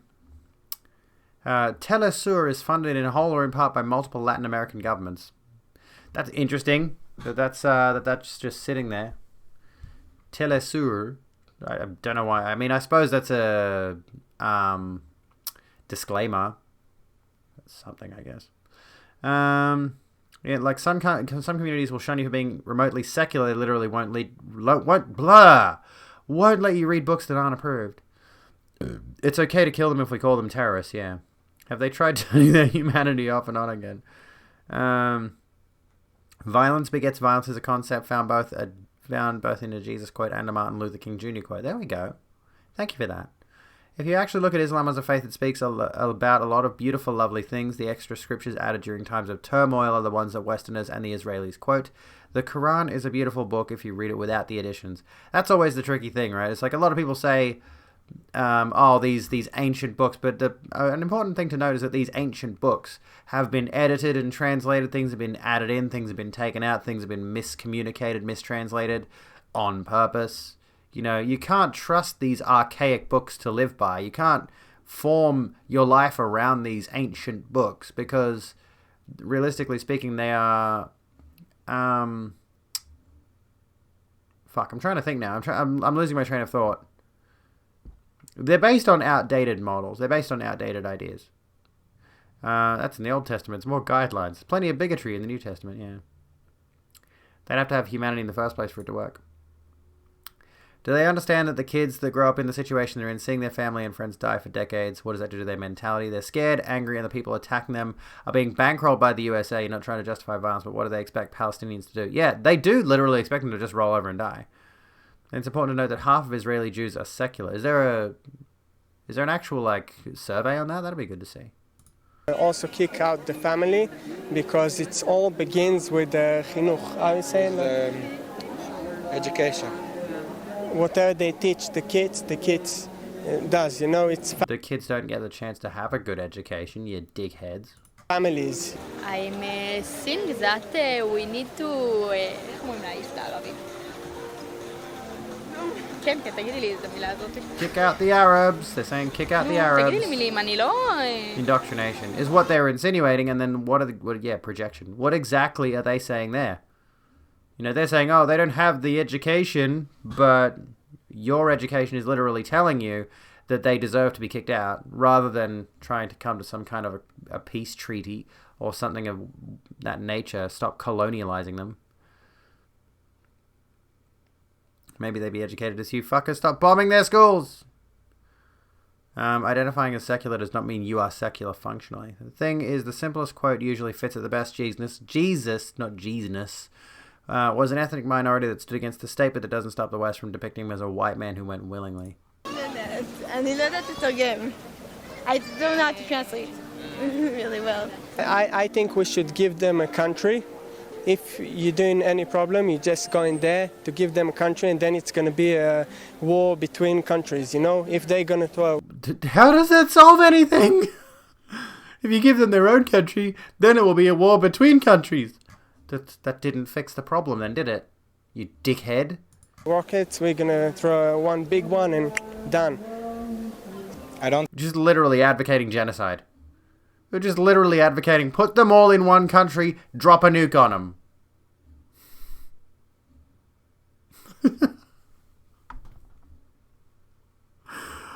Oh, fuck. Imagine having this much disdain for other people. Two-state, sure, but please no warfare. Yeah. Why not stop disrespecting the Palestinians? I know. What the fuck? I don't think there's any answer to it. Really? There's only one way, like, I would carpet bomb them.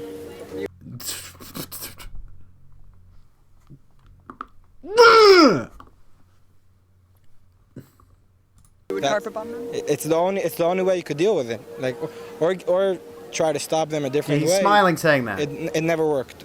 You mean all Arabs or Gaza or?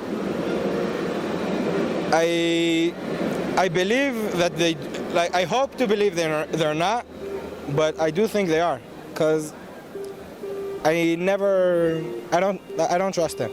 You can't trust them. And this is just literally like, this is the thing, right? I've heard people say these kinds of things, these kinds of conversations around other races, other cultures, other ethnicities. Just this idea of like, I don't trust them because some of them did X, some of them did Y, some of them did Z. And people turn immediately to just outright wipe them off the face of the earth. Don't give them a place to exist anymore. It's sadistic. These people have a thirst for bloodshed. They want nothing but to spill blood. That's all it's about. Alright, so we'll leave that for just a moment. We'll come back to this if you want, but I've also got a bunch of other news stories I would like to talk about. But right now, we're at 10:30, Australian Eastern Standard Time, so I need to take a quick break, take a leak, you know, all that kind of stuff. And we can come back and we can talk about some other shit. There's a bunch of news stories here. So, I'll be back in just a moment, folks. Don't go away. Here's an ad roll for you. I know you love that. I'll be back in just a few minutes.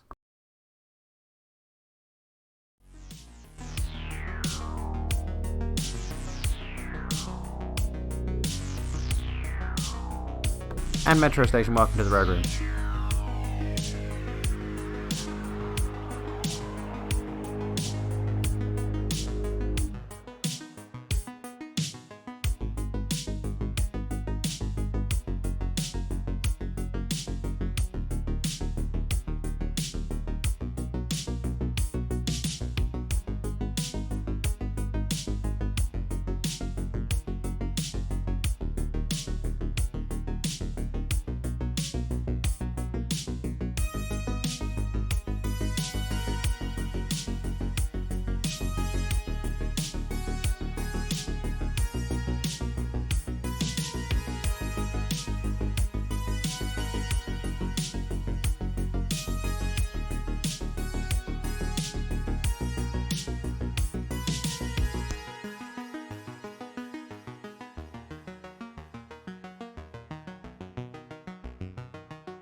Hello, I'm back. How's it going, folks? Give me a second.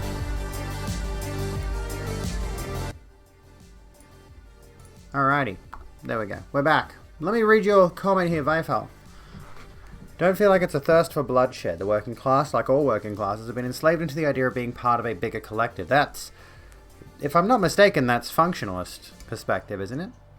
One where they aren't valued and one where they need something to demonize so they don't feel like they're at the bottom of the food chain. At the end of the day, these people only point the finger because they are told to and have nothing in my eyes for them other than rage and nothing in my heart other than pity. You can say you like my voice. I like the fact that you like my voice. Work soon. Well, that's not good. Work's not good. Ew. Sorry that I missed you, Fester. I don't know if you're still there. I don't think you are. But have a good day. We're getting on the CCs now because I'm... there's a reason I have a blanket that says emotionally exhausted on my bed. It's because I am. Anyway. How am I? Also, time to get your brain off the news, basically, of Karens being thrown out of a store because they refuse to wear a damn mask. I thought the mask thing was, like, sort of slowly weaning off with the CDC announcing that, they're no longer necessary if you're vaccinated or something like that. Remember recently you were talking to a girl and you met and introduced her to my stream? I think so, yes, I do recall that. Message got cut off. Would watch the news if it was actually sword lesbians take on the day. Well, we got the sword. I am a lesbian. I need a sword lesbian co-host. I need someone who can co-host the news with me who is also a lesbian and has a sword. So that would be fun. But anyway, that aside, I don't know why I had Twitter open. Let's read some other news, shall we? Let's read something a little bit.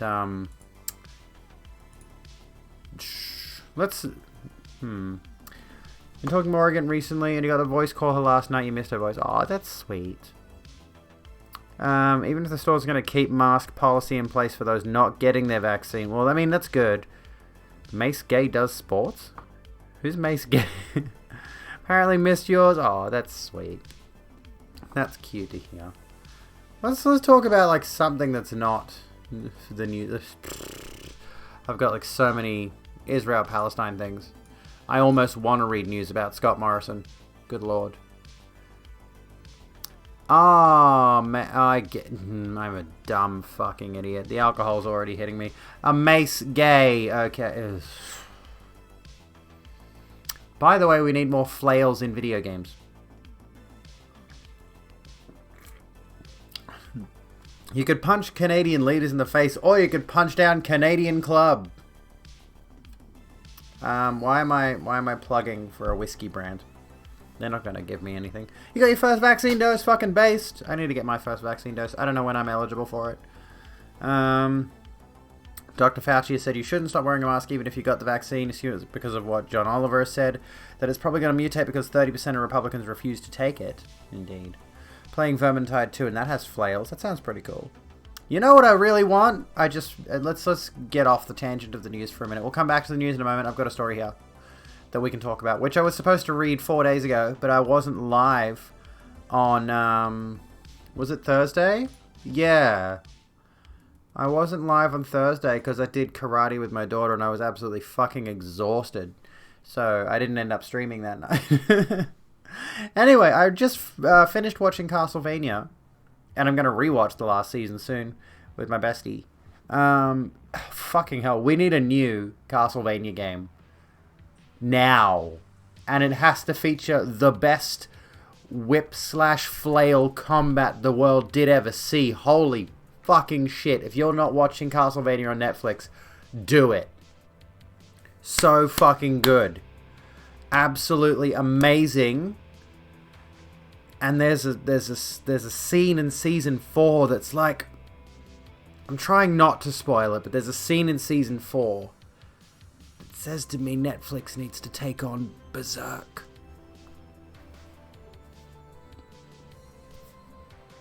That's all I'm gonna say.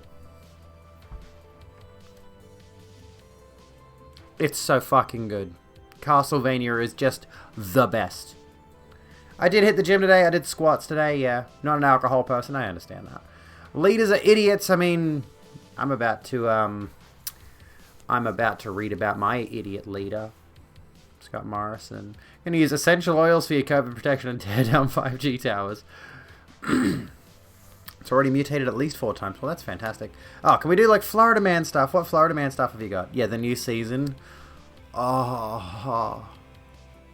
I will say this. Like, the new season is the final season of this series. As far as I recall. They've said that this is the final season. And, again, no spoilers. But it is nice to be able to watch a show to its conclusion and just have everything wrap up. I've seen so many shows where you can tell either the ending was really, really rushed and they fucked up a bunch of shit, or the show just ends on a cliffhanger and there's never any more of it. I am so fucking glad to watch a show that just ends when it should. It's perfect.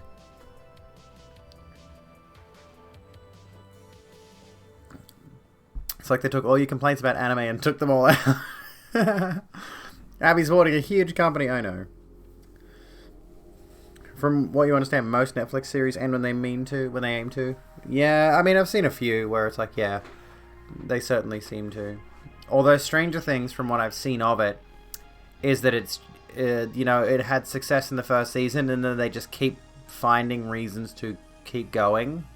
I haven't seen all of season 3, but it's like, a lot of it I started losing interest. Taking a week off streaming soon, Kiara. Anyways, let me very briefly do this for you. I didn't actually get a chance to listen to it. I will have to listen to it soon. Here's a story, though. This is an old story now, but we might as well shit on my shitty Prime Minister. Morrison government rushes through new laws that allow lifetime detention of refugees. The Morrison government has today rushed through legislation that will allow it to lock up refugees in detention centres, potentially for the rest of their lives. The legislation, one of the first laws passed under new Home Affairs Minister Karen Andrews, you're welcome, continues the previous Minister Peter Dutton's legacy of punitive action toward refugees. The Migration Amendment, clarifying international obligations for removal, Bill 2021, targets refugees in immigration detention who cannot return to their home countries because of a risk of persecution or serious harm. Excuse me. While the new laws notionally provide protections against sending people to harm, the legislation actually gives the minister a new power to overturn refugee status in breach of international law and contains no mechanism to prevent the indefinite detention of refugees who cannot be returned. The legislation is an attempt to shield the Morrison government from legal challenges currently in the courts against lifetime detention of refugees. Excuse me for a moment while I make myself really drunk.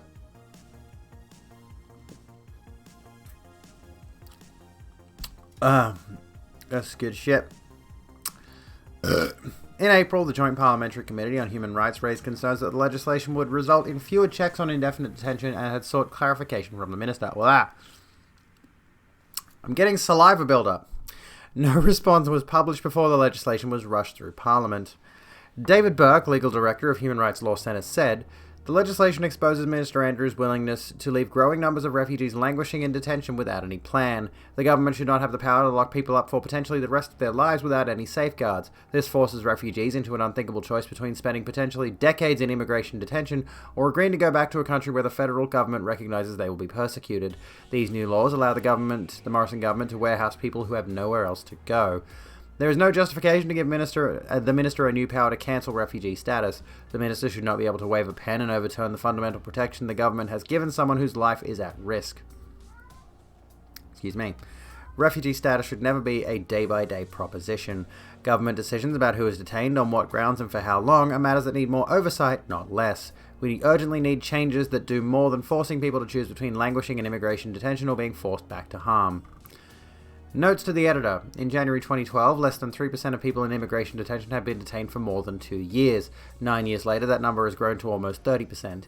The average period that a person is detained after being taken into an immigration detention centre in Australia has increased steadily from less than 100 days in mid-2013 to more than 600 days at the end of 2020. This is vastly more than comparable jurisdictions such as the UK and Canada, where people are more often detained for a period of days or weeks. In contrast, it is now not uncommon for people to be held in detention in Australia for 5 years or more. Australia has no legal framework for reviewing keeping someone in immigration detention. Keeping is appropriate or necessary. That wording. Australia has no legal framework for reviewing keeping someone in immigration detention, is appropriate on this part here is getting me. Is reviewing keeping someone in immigration detention is appropriate or necessary and no limit on how long they can be held. I know what's being said here, but I feel like there's a word missing here.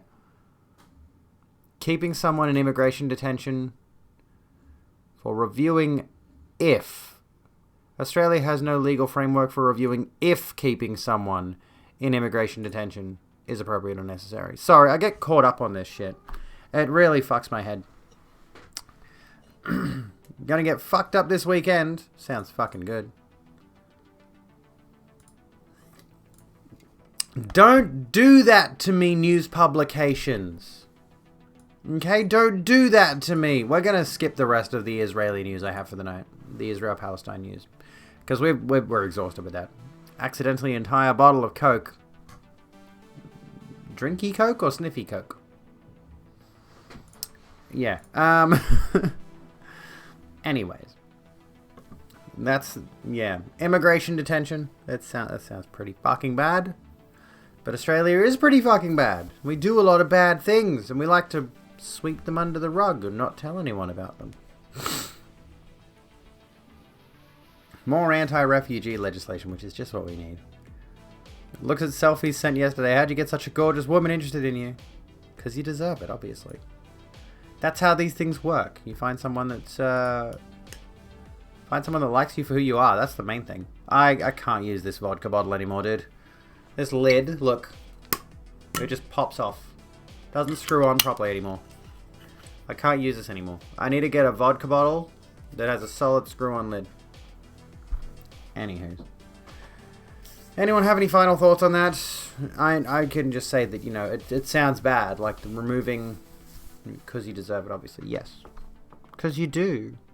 Skull a liter of vodka. How much is that one? This was 700 mils of vodka. Which would be about... Does it say on here? 20 approximate standard drinks. So no. That's not going to happen. I don't know how drunk is the drunkest I've been. Look. My hands are gone. Yeah, I don't know what the drunkest I've ever been is. Oh no, I do know. So I don't know like specific amount of drinks I had. Although actually, you know what? Maybe I don't know what the drunkest I've been is, because there was the cocktail night with Andrew, and there was also a time a few years ago where I went camping with a group of people, and I drank a bunch of vodka, a bunch of tequila, bunch of other stuff. And I don't know how much I exactly drank that night. So, there's only been a few times where I've had a lot of drinks. Like, over 10 drinks. Hello. 10 standard drinks, I mean. So, trying to get away from me when I am loving you. You're not allowed to leave.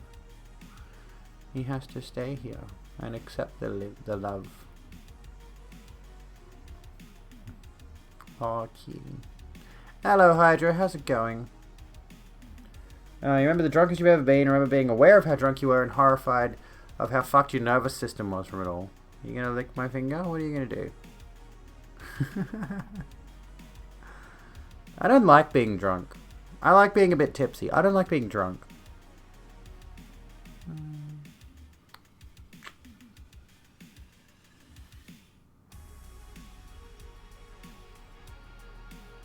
Is he not baby? You added me in Discord. Go buy that glass bottle. Where is it, Discord? That'd be a good one. That'd be a good one. One of these. Old, these ones. That there. Grab one of those. But I'd have to slap a vodka label on the side of it. Because I want to keep the gag going, you know.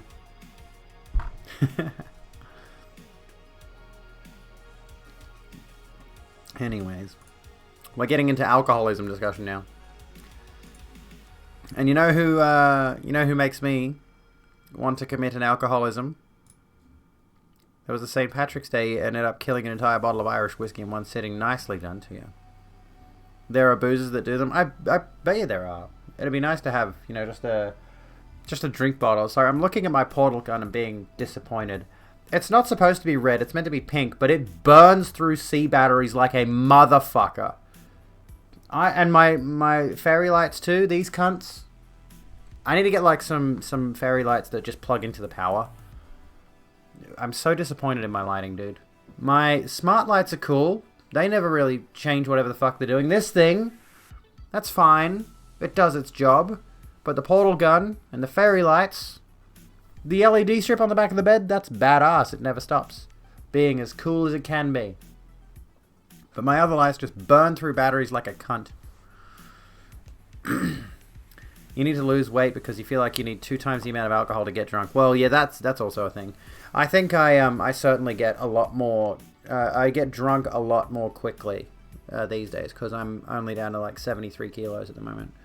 I want to get below 70 kilos. Honestly, I want to get my weight down to visible abs when I'm just standing there instead of having to flex and pose to get them to be visible. That's the level I want to be at with my fitness. I want to be lean as a green bean. I don't know how to do it though in a reasonable way. 149 pounds? What would that be in kilos? You like that LED strip. Never stop being as cool as you can be. That is damn true, Solace. How you doing? 10 kilos less than you. I used to be 96, but I dropped down so quickly. Honestly, I am visibly abs.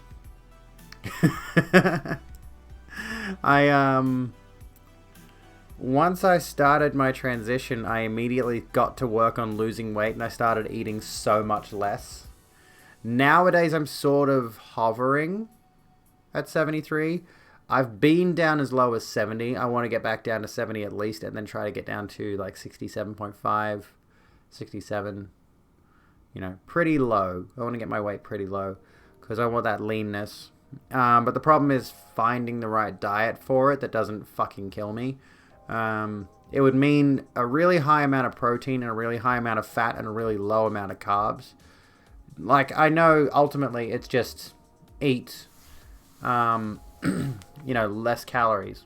That's all it really is. Like, burn more calories than you consume. And if you want to lose more weight once you get down to a point where you're maintaining, you got to drop your calories even lower. That's all it is. Calories in, calories out. But I specifically want to maintain muscle mass, which means I'm going to need protein to retain muscle mass and fat to essentially take over the role of carbohydrates in my system. That's not specifically how it works. The details are a little bit more finicky there. But I think, is that keto? I'm not sure. Over 130 kilos. You are still beautiful and appreciated. Exactly. Thank you, Vayfal, for saying that. That's lovely.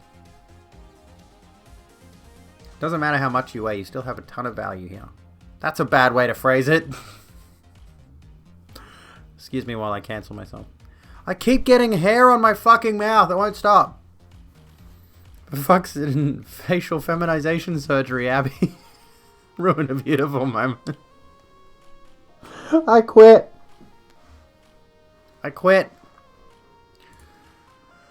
Australia's biggest landholder is Gina Rinehart, who is a fucking cunt, controlling 9.2 million hectares of Australia. Others with substantial holdings include Andrew and Nicola Forrest in Western Australia, South Australia's McLaughlin family, and the Brooke and McDonald families in Queensland. The mining magnate Gina Rinehart is Australia's biggest landholder, controlling more than 9.2 million hectares, or 1.2% of the entire land mass of the country, according to data compiled by Guardian Australia. Excuse you. Rinehart rockets to the top of the list when the land she controls through 3 different companies is combined. The area she controls is about 40% greater than the company that tops the list on a standalone basis, the Australian Securities Exchange-listed Australian Agricultural Company. Another Western Australian miner, Andrew Twiggy Forrest, and his wife Nicola, are also among Australia's biggest landholders with 1.5 million hectares of pastoral leases. The couple also control their land through 3 companies, Harvest Road Group, Forest & Forest, and Red Sky Stations.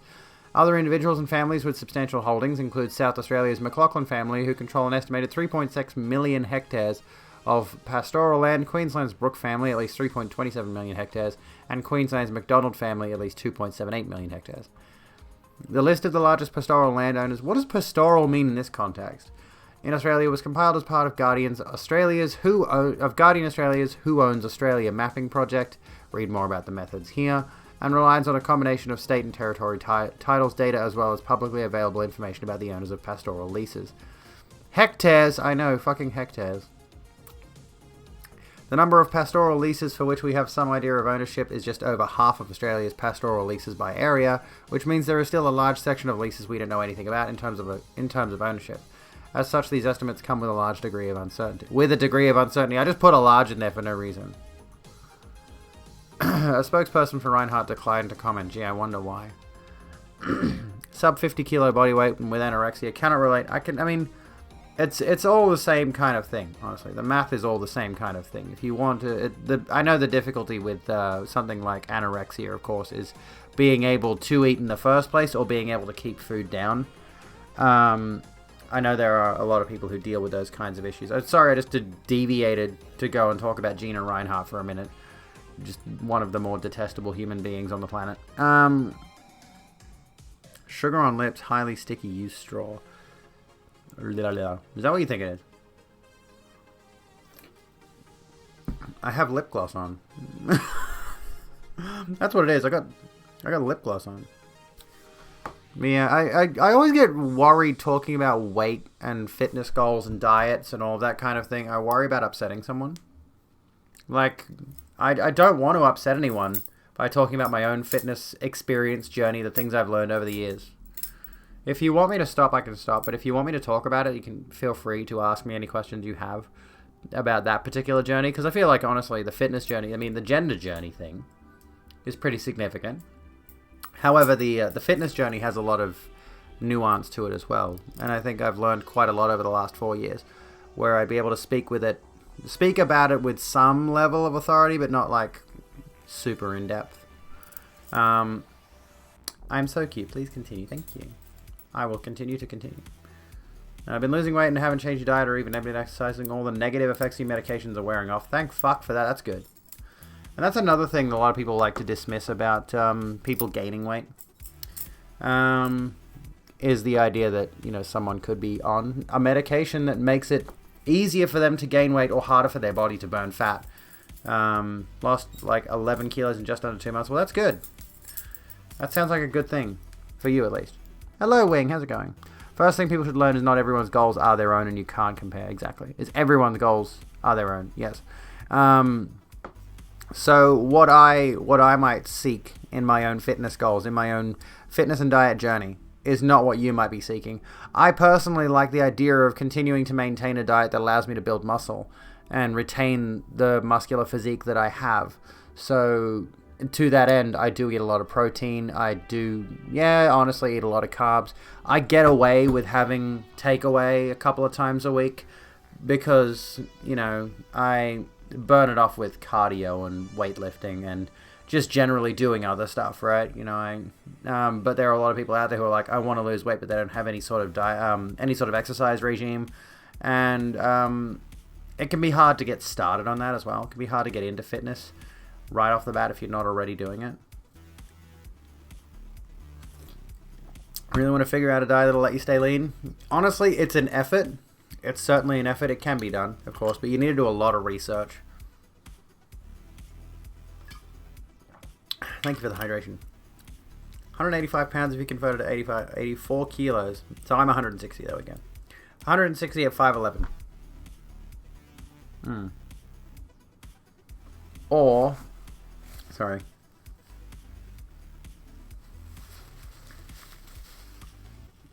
How to do fitness? Well, hang on. Ew. My lips are like getting crumbly. Or whatever it is. 6'1". There you go.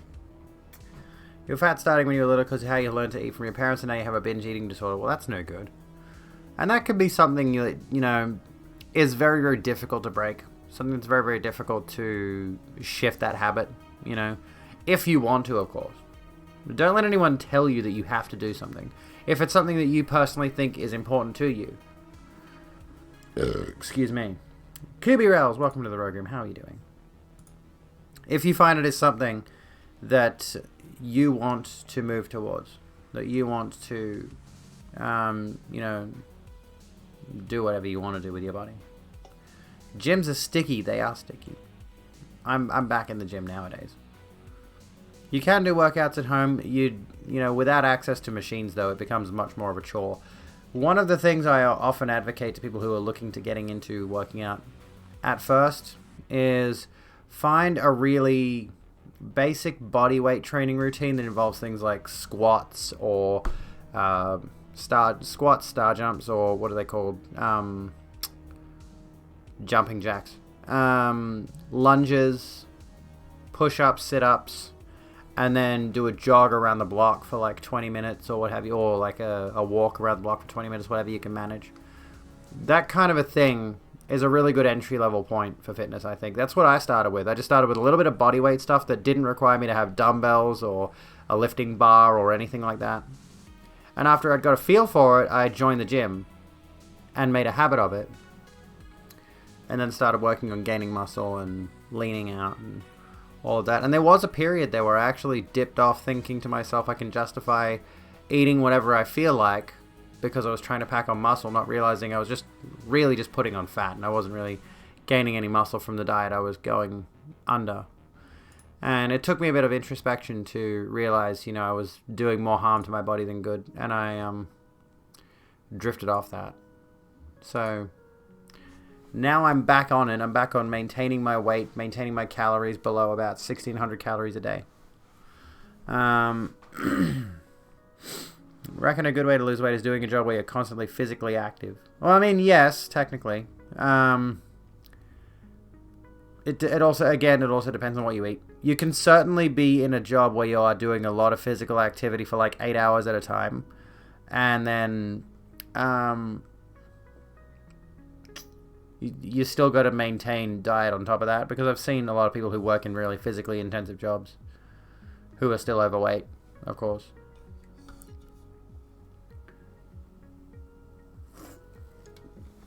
It all depends on everybody's individual goals for what they want with their body. Standing 8 hours a day and stocking until you really doesn't lose weight. Yeah, it's not the same as doing an intense workout, for example. I'm just going to hit an ad break right now because it's time for it, sadly. Random thought, but anyone ever get really into a song from a game you don't play?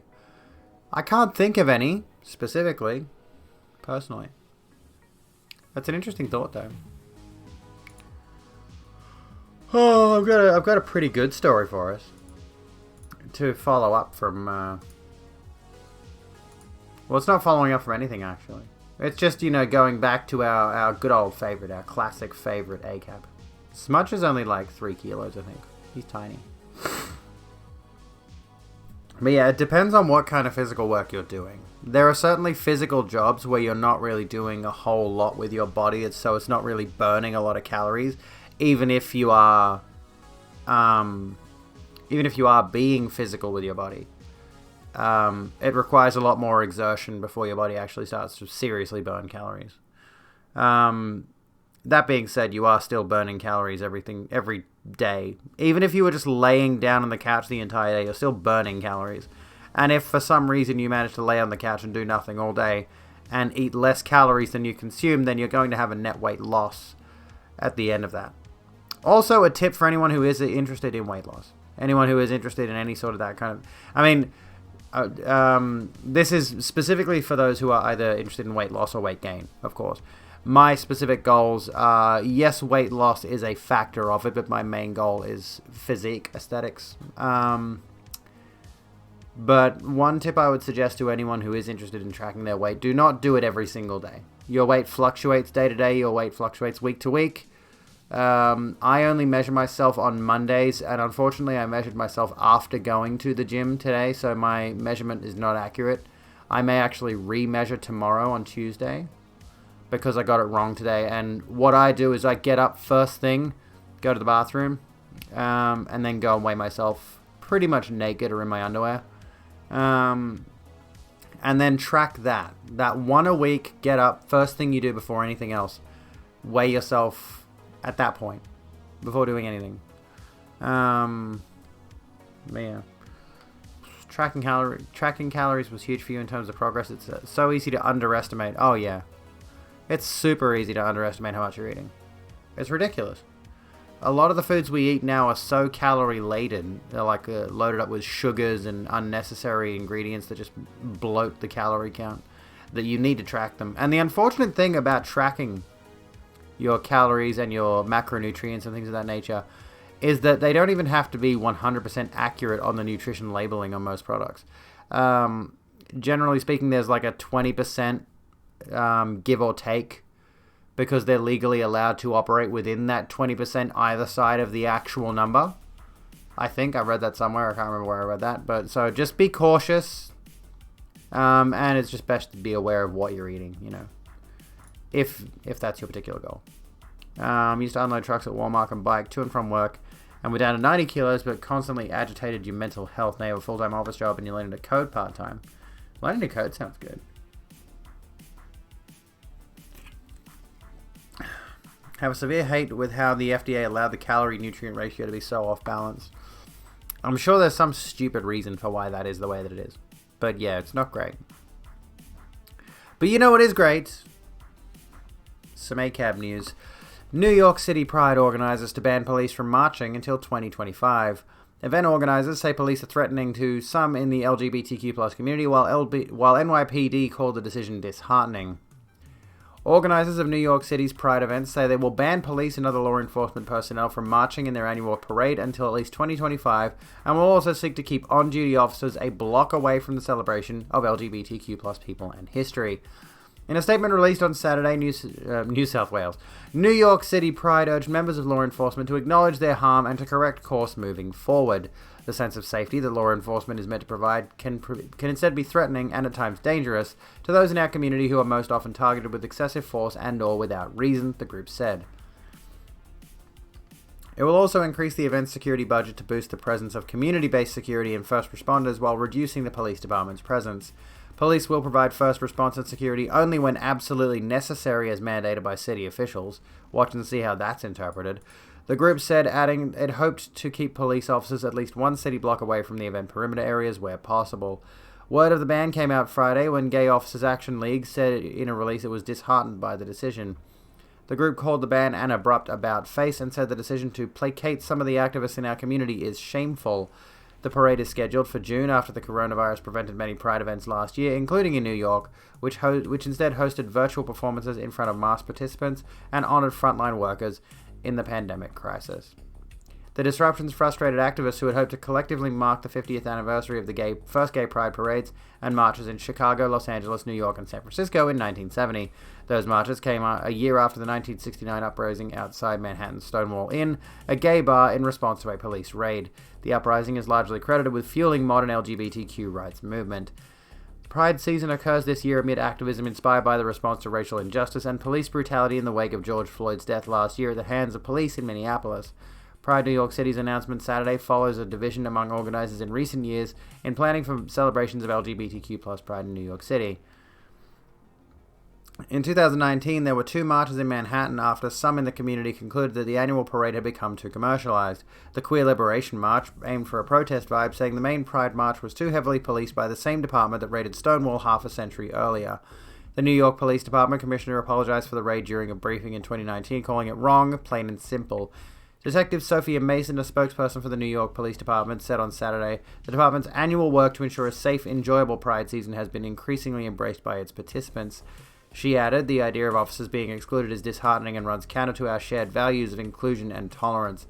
That said, we'll still be there to ensure traffic safety and good order during this huge, complex event. Hello, One-Armed Princess, how you doing? There we go. ACAB Pride moment. Hello, Lictor. How's it going? There we go. What are our thoughts on that? That seems pretty poggers. It seems pretty poggers. 1312 and all that good stuff. This is 102.2 calories for the record. I'm drinking and tracking my calories. Fantastic. Good stuff. What are our thoughts? What do you folks think? Because there was mention in there of cops are bananas. There was obviously mention of cops in there who are part of like a queer police movement, queer police organization, who are now no longer able to attend the event. I'm assuming they'd probably be able to attend the event if they were not on duty. But keep the pigs away from the Pride event seems like a good idea to me. You know, we don't really want cops getting involved. Why would cops need to be around a festival? Well, I can understand some of the reasoning if things weren't as bad as they are. And yes, it's Canadian Club Dry, so it's got dry ginger ale in it, and it's 0 sugar. Tolerance for cops. So much discrimination against people assigned cop at birth. Should allow the cop from the village people, though. I'm sure he's invited. You're going to go to a Pride event in a couple of weeks. That's good. I wonder if there are any Pride events near me. That'd be worth looking into. I'd like to go to a Pride event. I'd like to go and be really trans. Out in public. Be really publicly, openly trans. Hi, everyone. I'm one of the transgenders. How's it going? Train trans cops for the Pride event. That'd be good. Got your trans flag on Saturday. That's fucking awesome. Glad to hear it. Do they have Pride in Sydney? They do, but I think Mardi Gras, the gay and lesbian Mardi Gras is what they call it. I think they may have changed it. But Mardi Gras is generally our big queer event here in Australia. And I think it was cancelled this year because of obvious reasons. Just dropping in and out of stream to YouTube. Sounds good. Sounds good. You tired, Fox? Have a good sleep, dude. Thank you so kindly for being here. Excuse me. Both Chicago and New York City Pride just announced cops are out from now on. Until 2025, yeah. Never been any nervous, but you're going to put as many of your Buy Pride bracelets on as you can. Be like, hey everyone, I'm gay as fuck. Hi, hello. Thought Mardi Gras went ahead and was held in stadium instead. I might have missed it. Yeah, I'd like to go to a Pride event. If there are any Pride events going on, I'm going to look them up and see if I can perhaps find something that's going on in my area or like in Sydney or something like that. Trans MTF2, yay, and cuddles, sounds good. I need to get a Pride face mask. I really want to get one. Honestly though, I'm just thinking of getting like a gold sequined face mask. I've got a few in mind that are really just ridiculous. I just kicked the microphone, sorry. Pride in a stadium, wouldn't that be just like an Olympic opening parade? Pretty much the same thing, you know? Not much difference there. But yeah, it sounds like a good idea because after all, they said they were going to use independent security to be their first responders if need be, to take care of these kinds of things. So that's okay. My Bali song just opened itself. I see Helga. you brought guests. Welcome, friends. Hello, friendos. There's the thing. That's what I want. Hello, Calgar. Hello, friends. How's it going? Can we get a shout out for Calgar in the chat, folks? If you are not already following Calgar, please go do so. Whomst is a legend. I'm trying to turn on my raid scene and it's not behaving. There we go. Raid colors. There you go. Magic Man gets to do the raid shout out. How's it going, friendos? Tell us all about your streamer Rooney. Tell us all about how you were playing Baldur's Gate. How did it go? I got this Bali song training knife. I'm playing with it like crazy. I probably shouldn't, but anyway. The cop system is bad. Just replace them with social workers. 90% of situations cops go to don't require cops but a social worker. Yeah, exactly. Like, there's a lot of problems with the policing system as it is. It treats a lot of people who are not committing crimes as criminals. It assumes that a person who is not doing something that's really criminal is a criminal and punishes them for it. And it can lead to a lot of misinterpretations of what a person is doing, especially if they are a part of the especially if they are a part of the queer community, if they're a person of color, or if they're a disabled person, or things of that nature. Anyone who is a minority, generally speaking, is essentially free-range target for the police. And that's one of the scariest things. Like, I am honestly genuinely worried if I get into an altercation where I need to talk to the police, what kind of a judgment call are they going to make on me? I don't know what they're going to deal with. I don't know what kind of a situation I'm going to be looking at there. And it makes perfect sense that Pride would choose to opt away from the police given, you know, how much we've been exposed to the negativity surrounding them. Also think police officers just don't get trained right and they don't get threatened with the whole don't abuse your power thing very much. Yeah, precisely. There's a lot of cops who go into it, especially in the United States, who, and I mean, I can't really speak to the United States as someone who doesn't live there, by the way. But it's pretty obvious from the outside looking in that cops, excuse me, in the US are not, just not trained well enough to do their job. And a lot of people who go into being a cop, a lot of people who go into that field, do so for not for the idea of protecting truth and justice in the American way, not the whole Captain America spiel. They do so because they get the opportunity to be in charge of something, in charge of someone. That someone being the common man, the common civilian. They get to elevate themselves in a social sense in such a way that everyone else is beneath them. Kind of despicable once you start to unpack it. They get authority, yeah. Bullies become cops. Is it true that a lot of cops sexually assault people at pride parades? I do know that, at least in America, the statistics suggest that on average 40% of police officers, sorry, I'll stop flicking this around, abuse their partners, their spouses. Welcome in, Calgar and friends. Sorry for hitting you with some heavy ACAB shit right off the bat. For anyone who missed it, we were talking about the fact that New York City Pride is now banning cops from their events until 2025, apparently. Many gay women who get arrested for sexual assault. Oops.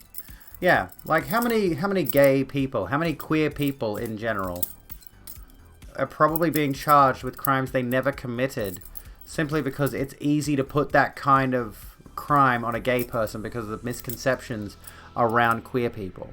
The misconception around queer people is generally something of sexual deviance. You know, we as a society, not me, obviously, tend to attribute sexual deviancy and just like sexual activity, sexual behaviors that are seen as absolutely abhorrent, demonic, horrendous by a significant portion of the society in which we live.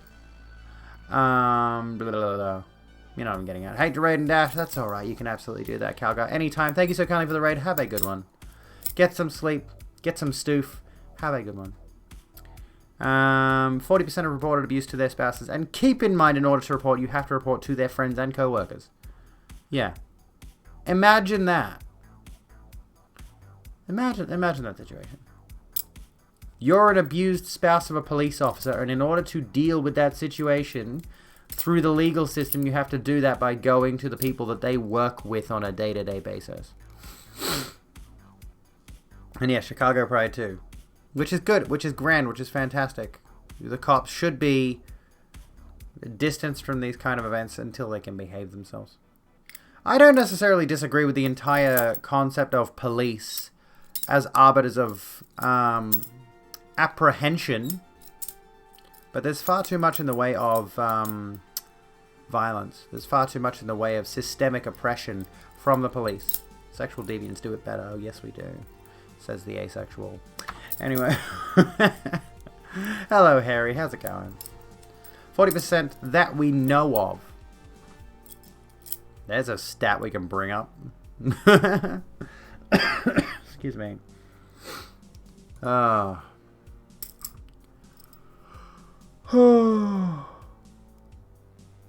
don't like how minimizing the word behaving or misbehaving is. Yeah, true. I'm just trying to think, like, I'm not thinking very straight because I'm gay, but because of the alcohol, more importantly. I'm not thinking straight because of the alcohol. It's not because I'm gay. That's a whole internal discussion I've been having with myself lately.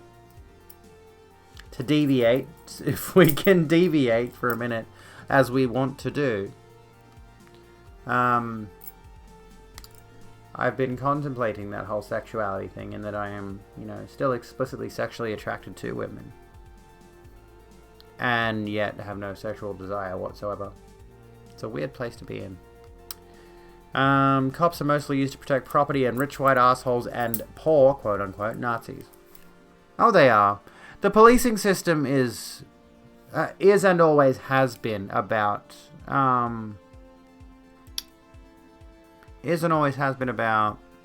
oppression. And maintaining that oppressive system. My pronouns are she, her. If you want, you can type !rogue in the chat, and you can find out a little bit more about me as well. Also, let's turn off the party colors. So we don't need the party colors anymore. There we go. Fixed it. Yeah, American police literally created solely to kidnap escaped slaves. I'm not explicitly ace. It's just I feel no real sexual desire anymore. The horny's dead. The horny gene went away when I started taking HRT. It still occasionally works, if that makes sense. But there's just no specific desire to engage in sexual activities. I am attracted to women, so I call myself a lesbian, because the term lesbian is just an overall broad, sapphic term. Transitioning growing pains, it may well be. I may regain that sexual desire again, but right now I'm like, meh. Kind of like, I'm okay not having the distraction of sex right now. The distraction of the horny. I do miss it in some respects. I think perhaps what I miss more is the feeling of intimacy. You know? Which I've only really experienced with a few partners in the past. That feeling of like, what we're doing now is an intimate act rather than just a physical act. That's the main thing that I miss, I think. Because I've had more partners than not where there was no explicit intimate desire. Does that make sense? Which I suppose is a good thing, you know, in a lot of ways. I would hate to be the kind of person who hits that really intimate connection to everyone they fuck. That'd be awkward. Maybe just let the horny come to you instead of seeking... Yeah, exactly. That's what I'm doing. I'm like, if the horny comes to me, fantastic. If it doesn't, fantastic. Who cares? And be they, them, and you too love girls. That sounds awesome. That's what we love to hear. Yeah, my main thing is like... I was reading about this recently. And it's not something I really considered, but it really makes a lot of sense. Is that the term lesbian became really heavily politicized at some point. And a lot of people use the term lesbian to specifically refer to woman loves woman. And, which is, yeah, that's what it means. It refers to women who are attracted to women. Sapphics, right? However, amidst all of the categorization that we've put upon ourselves as queer people, there are some people who think if someone is a bisexual woman who maybe particularly lean toward women, but they're still bisexual, they're still attracted to men, for example. There's a lot of people who gatekeep the idea of the lesbian role. It's like, oh, you're also attracted to men, you're not a real lesbian. And I'm definitely one of those people who's like, well, if a woman's attracted to women, doesn't that make her a lesbian? Doesn't matter if she's bisexual or not, she's still a lesbian. If she wants women, she's a lesbian. If she's Sappho and she has a friend in that portrait, Sappho and her friend. This is always a fun discussion to have. Orientation is valid as fuck. Exactly. You know? We should be allowed to feel... A lot of bisexual women are like 90% lesbian. They just have a regrettable attraction to men.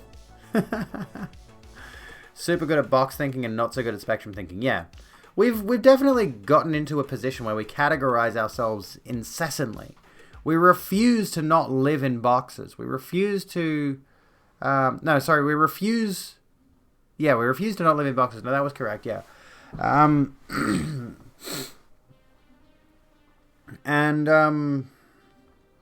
To that end, it feels like we need some kind of term, some kind of label for ourselves.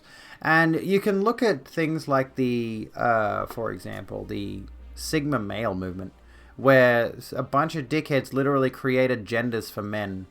Gender for him. You know, like you look at the whole situation surrounding the labels that we have.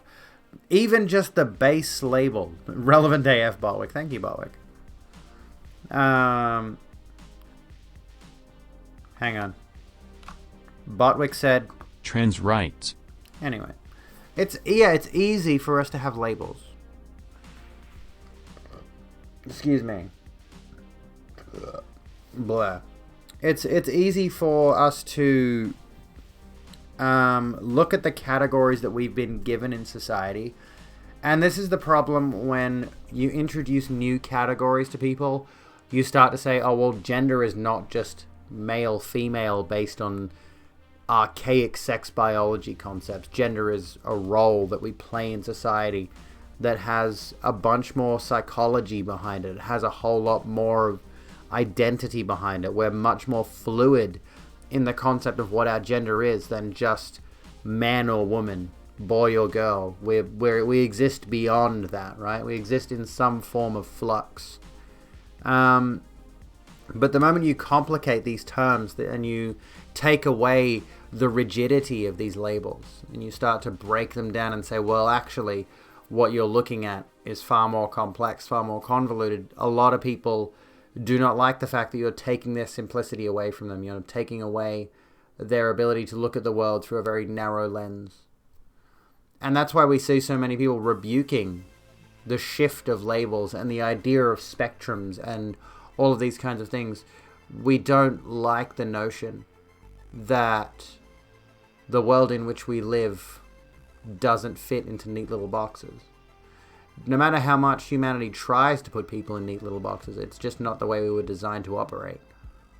You know, inherently, we all have so many deviances from what would be considered a systemic norm. And it's those deviances that make people uncomfortable, in a broad sense. And people just want to be comfortable, and I can understand that. We could bring that back to the thing we were talking about earlier, about the people who wanted to be comfortable. They wanted things to just be normal and smooth and not have to worry about any conflict. But it was at the expense of other people, and that's always how it tends to be. People want to be comfortable, and they don't care if someone else is made uncomfortable as long as they're out of sight, out of mind. So, you know, that's just some thoughts. Anyway, nothing makes me feel uglier than the fact that only creepy men that don't understand the word no seem to express interest in me. Oh my gosh, that's awful. Botwick actually said trans domination. Botwick did. They hit on me too and I'm a dude. That's awful. It does sound awful. That harkens back to the experience I had recently. Creepy guy, stalking me through the parking lot, came to my car door. I now have a thing on my keys that if that happens again, I get to jab them with it. I'm gonna defend myself. If I see creepy guy coming anywhere near me again, I've got the means to defend myself. Not this. This is just to play with. I honestly just wanted a Barley song to play with. And I'm getting okay with it. I'm getting pretty decent with it. I'm not doing it now, obviously. Because I'm like, men can like swords too. Oh my goodness. Surprised I'm not even a slight bit bisexual. Look. I spent 4 years following a lot of men on Instagram who lift a lot of weights and have a lot of muscles. And I still do follow some of them, and I can still appreciate a dude who has good muscles. I'm just saying it's not outside the realm of possibility, given that bodybuilding is the gayest sport on the planet. And when I used to be a dude, I heavily involved myself in the idea of being a bodybuilder at some point. So, let's call it 99% lesbian, 0.5% asexual, 0.1% hetero, you know, whatever. It's a fucking spectrum. Sexuality's a fucking spectrum. Get it? That's the point I'm making here. Can we teach people not to hit on people at work? Oh god, yes. Good lord. Never try to fuck or date someone you work with. Jesus Lord. Christ on a cock. I don't know why I use so many religious slurs, I suppose you could call them. Religious blasphemy. When I'm not a religious person. Anyway. All customers. Don't hit on customers either. Yes, Jesus. Or don't customers do not hit on people who are working as well. I think that was what you were trying to get at. Anyway. Fuck! It is a butterfly knife barley song. Yes, it's a trainer. It's blunt, so it doesn't actually do the thing. You can't cut anyone with it. You could probably spread butter with it. It's my butterfly knife. Haha. You get it. Anyway. Female obsessed with swords is historically lesbian symbolism / a lesbian trope. Yeah. I like my swords. Conflicted on the whole dating people at work because you've had all these friends that are married to someone they met at their job and they're such happy couples. I mean, yeah, like that's the thing is I've met happy couples who work together, who have worked in the same company, who have worked in the same environment. And it's like, it's okay, it's fine. Okay, do what you will. Do whatever it is that works best for you. I am getting better at it. I think I am. I'm not even like really specifically doing anything. I'm just fiddling. So like it certainly can work. It's worth noting, you know, that everyone's relationships are different. Everyone, and realistically speaking, if you are of a certain age and you're going into the workforce at say fucking 20, whatever, and you become one of those people who's working full-time right out of school, how many opportunities are you really going to have to try and find someone to date outside of the workplace, generally speaking? It's probably unlikely. If you dedicate yourself so heavily to being a good employee, then chances are that your social network, by and large, is going to be limited to the people in the working environment you're in. So if you're only ever networking with people who work in the same company as you, I'm not saying this is everybody, but it is certainly a factor to consider. Chances are you're going to meet someone at that company who you might like, you might end up dating, yada yada yada. It's not always the case, of course, obviously, but I can see how it would be a not uncommon thing. I remember seeing a thing that a lot of people find their partners through work. It wouldn't surprise me. You can date at work, even if it's just when you're in a customer service job. You can't straight out say no to the customer because we don't... Oh, yeah, you're talking about when a customer is flirting with somebody in the workplace.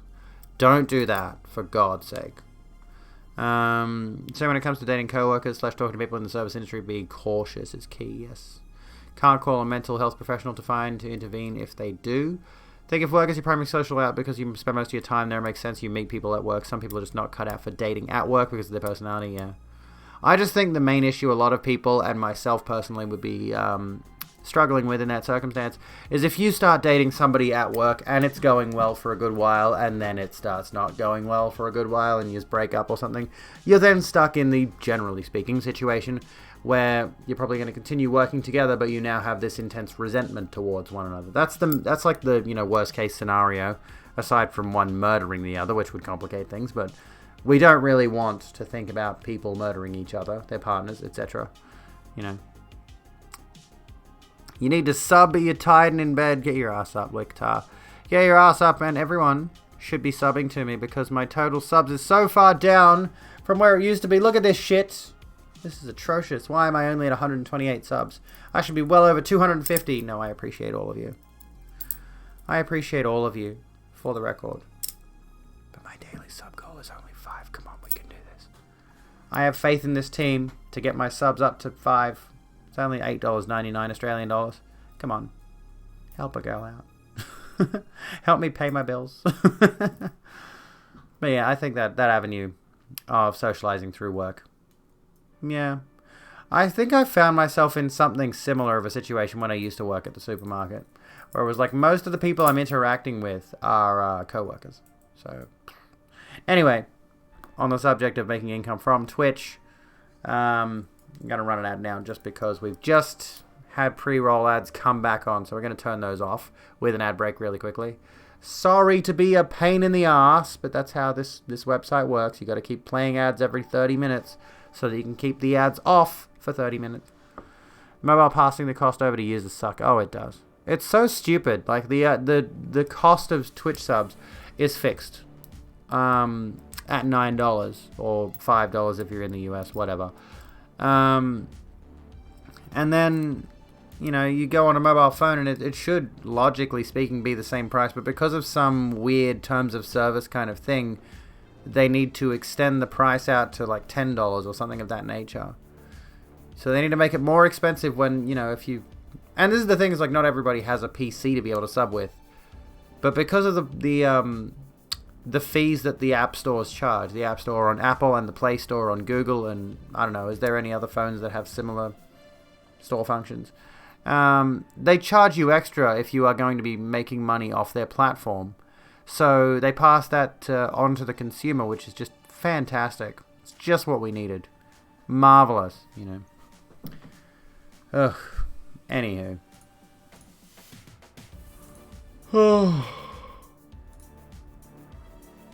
Now, sadly, I've got a few other queer stories here, but they're not very good. They're not very good ones. They're really not. Oh my god, they're all horrendous. But this is the life of being a queer person, I suppose. It goes from 5 to 6 to me, and you can't switch, so it's a PC sub. That's so stupid. Yeah, ad felt like it went on for 3 minutes. It's 90 seconds, but it just goes forever. I feel like ads just didn't... I feel like time literally slows down watching ads on Twitch. It's obnoxious. The extra dollar doesn't go to the streamer, yeah. We get absolutely fucked on this platform. Quite frankly, the amount of... Like, we get so heavily ripped off.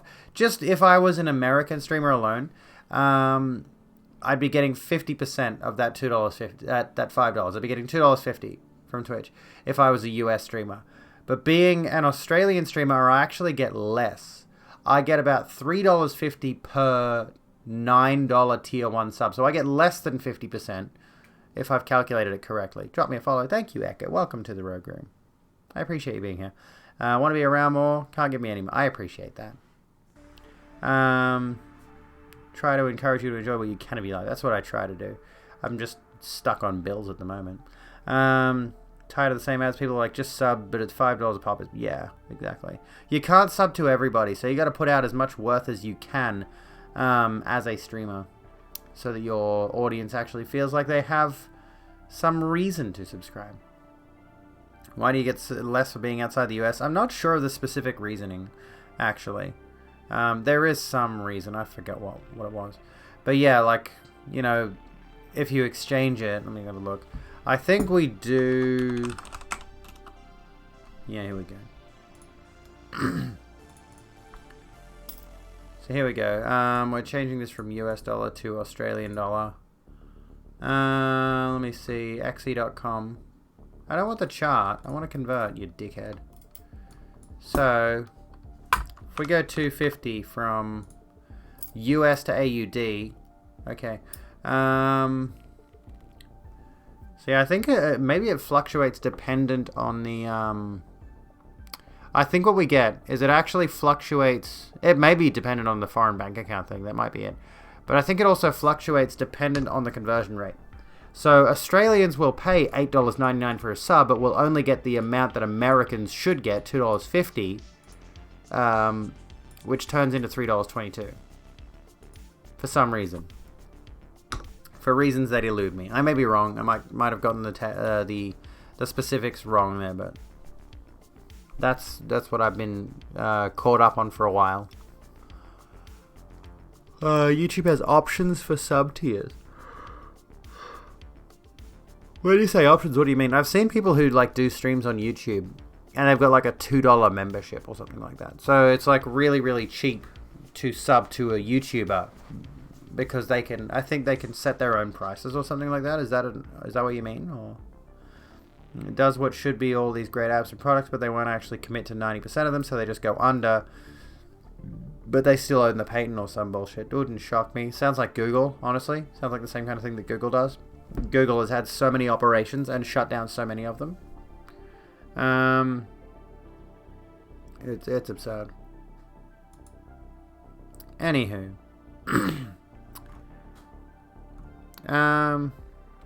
Yeah, Twitch has 3 tiers, but you can't modify them in any way. Yeah, you can make a... Yeah, so it sounds a bit more like Patreon, honestly. You know, Patreon has the option to set your own tiers up. You can choose how things want to go. And, yeah, Twitch has only got Tier 1, Tier 2, Tier 3. And Tier 3 for Australians is like $43. Tier 2 is like $24. All hail our Google, Amazon, Walmart, Window, Apple oligarchs. Twitch is stuck at 5, 10, 25, which is the US numbers, yeah. How much would I want to set the tiers for? Probably like $1, $2 for Tier 1, $5 for Tier 2, $10 for Tier 3 at max. But the thing is, you know, how much of that money would I get is the problem. If I set them really cheap, would it incentivize more subs, or would it just mean I just get less money generally? Would I have more subscribers if I had less of a cost? Of course, they set the money themselves to the largest amount they can because you know, they want to bring in as much money as they possibly can. And you would think logically if things were cheaper, more people would subscribe, but maybe the logic just doesn't work in that regard. Anyways, most subs would help you get partner though, which has benefits of its own. It does, but like the thing is, a lot of people have this idea that if you get partner on Twitch, you can negotiate your Twitch sub split, which is the percentage that you get from your subs, but only after you've reached a certain point, and you're making enough money off subs on the platform, will they allow you the option to actually negotiate. And I recently read, I forget who it was, they had a 70-30 split, so they were getting 70% of every sub instead of 50%. And Twitch just cancelled it without even telling them. They just changed it on them. So at any point, even if you are a Twitch partner, they can just rip that out from under you. So I wouldn't even rely on that as a way to make myself more viable to this platform, quite honestly. Anywho, let's talk about something that's not at all related to this. Although, you know, it's kind of related to the money thing, I suppose. New study reaffirms link between problem gambling and loot boxes, as if anybody could be surprised by this. Loot boxes have been linked with problem gambling in various studies over the past few years, but a new meta-analysis for these studies has now provided a definitive correlation between the two issues and identified a need to better regulate in-game spending. Who'd thunk it? With loot box revenue expected to reach US $20 billion, $25.6 billion by 2025, it's an issue that could soon have widespread impacts on the gaming industry and on global mental health. The study, carried out by the School of Psychology at Massey University in New Zealand and the University of Tasmania in Hobart, aimed to analyse specific research focusing on the correlation between loot box spending and problem gambling to determine how this relationship was formed and what impacts it had on vulnerable players. We've found significant small to moderate positive correlations between loot box spending and gambling symptomology, the report states. Our results suggest a small but replicable and potentially clinically relevant relationship between gambling symptomology and loot box spending. The report states that this occurs through the encouragement of in-game purchases to overcome difficult segments of games, as well as the existence of purchase incentives such as powerful items or timed exclusive goods like Halloween skins. Excessive purchases were also found to be encouraged by the variable ratio reward schedule, a feature common to conventional gambling known to promote rapid uptake and frequent repetition of behavior. Is this a Jim Stephanie Sterling video? It is. By further incentivizing in-game purchases with auditory and visual cues, i.e. celebration noises and colorful lights, the study states developers create an atmosphere that strongly resembles slot machines. Fucking hate slot machines. Given slot machines are heavily regulated in Australia and other regions, it stands to reason loot boxes should be given the same treatment. Absolutely. I want to make a living on Twitch, get people to pay you on Patreon. Oh, I do have a Patreon. If you type !Patreon, I've got that there as well. And I often heavily incentivize people to try and sub to me over there, or use coffee if you want to make like a one-time tip.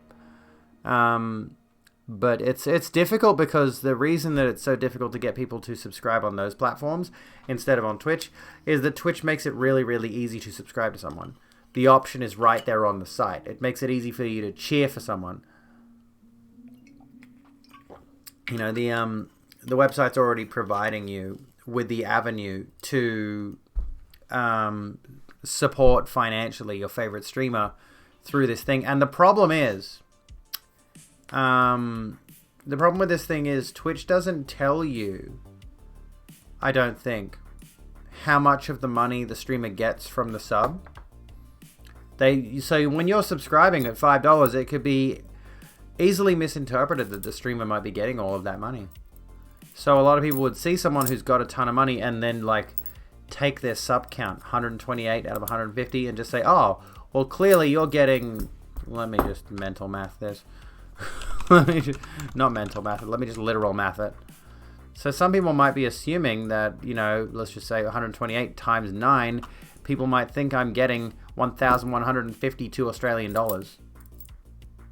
Which is not how it works at all, given that I told you before, of the $9 for a tier 1 Australian sub, which is just all the Australian price of a sub, I get just over a third of that. Also, the subs on Patreon don't get rid of ads. So yeah, there's a lot of incentives on Twitch to subscribe to your favorite streamer. You get to skip ads, you get emotes. So, and yeah, it'd be better if you could provide emotes as well at will. But the thing is, you know, those things, those incentives, the ad-free viewing, the emotes that you get, those are there to keep people paying on site and giving more money to Amazon. Now, yeah, of course, ideal scenario of I would have everybody subscribe to me on Patreon instead. But also, you can't gift someone a Patreon sub. Like, there's so many little benefits to having, I guess, the affiliate on this platform. In terms of actually making income, it makes it really easy to do so. But, yeah, at the end of the day, I would much prefer somewhere like Patreon or somewhere like Ko-fi, where on Ko-fi, it's just a direct tip. I get all of the money that you send me. And on Patreon, I get like 80%, I think, or 90% of whatever you subscribe. Like, my tier 1 on Patreon is $3. Significantly less than the cost here on Twitch. Anyway. You know, a few people who switch from Patreon to Ko-fi? Well, that seems pretty good. The only difference, of course, is that Ko-fi is something that's... Oh, I mean, maybe there is a... maybe there is a subscription model on Ko-fi nowadays. I don't know. But Patreon has that thing where it's just like... Bleh. Patreon has that thing where it's just like... a regular subscription model, so the money comes out every month. How do I do on Patreon? I don't have many patrons, which is the problem. You know, I would prefer to have more patrons and less Twitch subs, if I'm honest. If it worked out well that I was getting significant income on Patreon, but that's not how it is right now. Can't remember when they brought in the sub option for Ko-fi. Well, I might have to check that out. That sounds like a good idea. Anyway, this is a core concern identified in the study. Some loot boxes meet common legal criteria of gambling, requiring an entry cost consideration, having an outcome based on chance, and providing a reward, prize, of value. Despite this, many regions are reluctant to put legislation in place to protect vulnerable people from these tactics. Given the existing proven links between problem gambling and in-game purchases, the study reasons there should be greater attention paid to regulation of in-game purchases and providing psychological help for players who often and repeatedly purchase in excess. The results of the study didn't make it clear. The results of the study make clear there's a small to moderate link between problem gambling, excessive gaming, and loot box spending, with further evidence that players who suffer from problem gambling appear to spend more on loot boxes than others without this issue. While the study recommended further research on the topic, it did say the implications of this link are dire. You think? You think they're dire? We already discussed the idea of whales the other night. Discussed the idea of how these people are psychologically targeting the people who are designing games with loot boxes. This is psychologically targeting those who already have gambling problems and greatly exacerbating those for the sake of their own profit. You know, throwing these people by the wayside naturally, you know, casting them into poverty essentially so they can make a few extra bucks. If loot boxes are disproportionately bought by those with problem gambling symptoms or those who play excessively, this would require careful consideration of the implementation of appropriate harm minimization techniques, e.g. limit setting, to mitigate the potential for harm to these vulnerable users. Excuse me. The report also recommends that practicing clinicians working in fields of psychology and mental health understand loot boxes and how they can play into the issues of problem gambling that may otherwise go unseen or untreated. Debates continue to rage around loot boxes and how they impact vulnerable gamers, and it's likely this discussion will continue long into the future. Clinical studies like these are an important step, blah blah blah, are an important step towards addressing concerns about loot boxes and protecting the most vulnerable gamers in our community, and we can expect to see more like them in the future. Fucking A. I hate that shit. It's just capitalism. It is. It's just capitalism. It's just gold. It's just gaining more capital. Steph Sterling wrote an article on Kotaku. I mean, Leah Williams apparently. Anyway, yeah, like it's not at all shocking. It's not at all surprising that these kind of practices are just flying by the wayside. The gaming industry is apparently one of the most profitable industries in the world right now. Like more profitable than in media, I should say, more profitable in media than movies and television and music. I think the games industry is booming in a way that's sort of completely unprecedented. And a lot of the reason that it's booming as big as it is because of these kinds of practices. It's not because people are buying tons and tons of games. It's because these companies are putting in things in the games that are repeatable, little transactions that are easy to justify. Oh, I'm only paying $10 and I get to crack open another 20 loot boxes? Fuck yeah, I'll do it. And then it becomes so easy to just write it off. It becomes so easy to just not even think about it because you could spend that $10 on KFC. You could get a KFC meal. Or I could buy this pack of loot boxes and get a cool skin for Junkrat in Overwatch, maybe. Because it's a random chance event. It's fucking stupid. Anyway. Capcom do pretty good with no loot box games yet. You know what sucks is that the ultimate conclusion of these kinds of situations, the ultimate end goal of these kinds of things, is Konami. Look at what happened to Konami. They flew off the rails and became a pachinko machine seller. Pachinko machine company who no longer involves themselves in video games in any reasonable capacity. And they've got some tremendous franchises like Silent Hill and Metal Gear Solid under their wing that they're not doing anything with in the gaming space. That's the ultimate end goal of these big companies putting loot boxes into their video games, is to just eventually turn into a gambling company. That's all. They would just want to be casinos. That's it. There's no interest in developing good games anymore. Stop buying games from companies like Ubisoft, Activision, EA, Take-Two, any of those. Stop buying games from those companies because they have no interest in providing you with a solid gaming experience. The only thing they have interest in providing you with is a solid gambling experience. You know? Capcom should go DRM free. Refuse to buy anything with Denuvo. Oh, yeah. Konami only make money on Yu-Gi-Oh! The original loot box, not the original. Back from Wandering YouTube. Welcome back, Draco. Love the Jimquisitions. It's they nowadays. They're non-binary. Jim Stephanie Sterling is now non-binary and they go by they, them. Just throwing that out there. Had an LGBTQ related question. What is the difference between a trans woman and a femboy? Literally just gender identification. Femboys, generally speaking, like a good point that was made in one of ContraPoint's videos, I forget which one, is this doesn't come off at the end of the night. I'm Abby when I go to bed. I'm Abby when I go to the gym. I'm Abby when I work. I'm Abby when I go to uni. I'm Abby all the time. What I've been able to deduce from femboys is it's largely a performance to be a femboy. It's not like they are doing it all of the time and they acknowledge that they're a dude, you know. I'm not a dude. I am a delusional man in a dress, according to my YouTube comment section.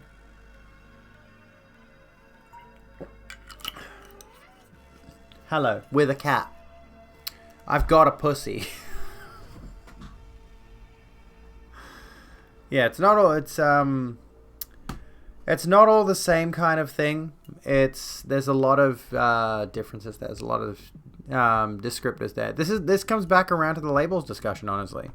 This brings us back around to what we were talking about earlier about how we define ourselves. You know? And I define myself as I am, as a woman, at the end of the day. And it's just a fact of life that I happen to be trans. And again, I love that I'm trans. I've mentioned this before numerous times. I love the fact that I'm trans. I think it's great. I love the fact that I can be this person now.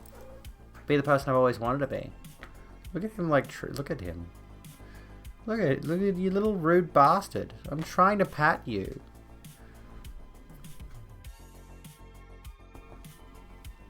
There were so many similarities that it was jarring, honestly.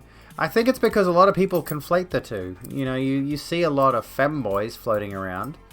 doing whatever femboys do. And a lot of people will see a trans woman who, in a lot of ways, if you just see like a trans woman and a femboy posting selfies next to each other, the first thing you're going to think is, oh, well, both of them have a penis, clearly they must be the same thing. But yeah, like Draco said, the difference is a femboy still identifies as male, trans woman still identifies as a woman. You know, that's just how it is. It's been a fear for a long time. The AAA companies will focus entirely on free-to-play mobile games and abandon everything else entirely. And that's why we should support indies. That's why we should support the companies that are producing actual video games. Good, solid video games that are actually designed with proper entertainment in mind. That's what we should be doing. So ditch the big companies. Stop dealing with the big companies. Stop paying attention to anything they're doing because they have no interest in anything except providing you with a shallow, hollow, empty experience that you can fluff up with a pretty skin that has an orange name. Just stop giving them your money. Do the world a favor and buy Hades. Or just fucking buy From Software games.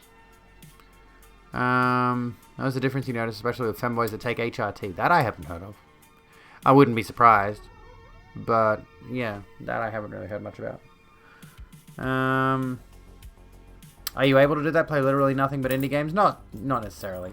I mean, again, we come back around to the notion of there are AAA studios, like what Capcom is doing with Resident Evil and Devil May Cry and all this kind of stuff. Like, Capcom is doing good work in the AAA space. But the majority of the big companies only have an interest in selling you something over and over again. You know, why do you think Call of Duty has like 62 entries at this point? Appreciate people who try to understand and what they don't rather than attack and demonize it. Yeah, exactly. The way that Licktar asked that question is honestly the way that people should be asking those kinds of questions. You know, I have a genuine question. I am genuinely interested in understanding this particular thing. Could you explain it to me? If more people came into my chat asking legitimately how me being a trans woman is, whatever that means, you know, can I define being a trans woman? I'd be much more welcoming and accepting to the idea of explaining it to people. Oh, God, COD is a joke. It is. It's still the best-selling game in the US every year. I'm not shocked. People are indoctrinated, honestly. And with good faith discussions, unlike the sports thing, yeah. Oh, what's this? Phage. Notice me, senpai. Here we go. I like this one. This is a femboy. This is a trans girl. They are dating. Yeah, that basically sums it up. They're dating. Oh, except the year GTA came out. Yeah, true. Can you stop playing with that, please? Get off there. Go on. It's my armrest. Stop it. I'm happy for them. Unfortunately, I see people pushing femboys to start HRT, telling them they're eggs. You can't define someone else's identity, honestly. If someone is a femboy, they're a femboy. If someone is a trans girl, they're a trans girl. If someone is a trans boy, they're a trans boy. If someone is whoever, they're whoever. It's their business, and you can't tell them who they are, and you can't try to unlock something about them. Alright, we've got a bunch of other news stories tonight, but I'm going to call it there. Because, quite frankly, it's late, and I promised Jacinta we'd go and watch Mortal Kombat tomorrow together while I get my, what's it called, car registration done. Welcome to the Rogue Room, PV Pearl. How you doing? We could go to Grizz. I want to see if there's anyone else that I haven't rated in a while live at the moment. So just hold on a minute. There might be somebody in particular I can harass. I haven't seen them live in a while though, so maybe not. That's a shame. There's a few people I really want to raid, but they're not live. Blah. We can go to Grizz. Yeah. Know someone who really small... Oh, look. There's a Grizzlies thing. Now someone really small would lose his shit if he got a raid. I mean, you can hit me with it if you want. Ah, yeah, true. What Draco said, not really a place to out her as intersex. True. Wait, Idaho bit. What does that even mean? I've seen that Idaho bit. What does that mean? There's people worried about Denuvo. Just wait 6 months or so and someone will break it. Hell, AC Valhalla was broken in less than 6 months. Well, there you go. I don't really generally play most games on release anyway, so I wait till they're either cheaper or, you know, I just forgot they exist and then I'll come back around and it's like, oh, here's a game. Like I'm playing Fallout New Vegas on Fridays at the moment. That's it. Want potatoes? Potatoes are good. I want some crackers with Vegemite on them. Yes, Vegemite. I know. That's probably offending some of you. You don't watch male streamers. Who's Lucid Fox? No, I don't know Lucid Fox. Trying to think who can I raid. Crepsley is live. I don't know what Crepsley's playing at the moment. It Takes Two. I can't even see what the game is. Because you fucking covered it with an ad, you stupid bastard. Oh, I think I know what It Takes Two is. You know what, let's go say hi to Crepsley. Let's say hi to Crepsley tonight. Crepsley's nice.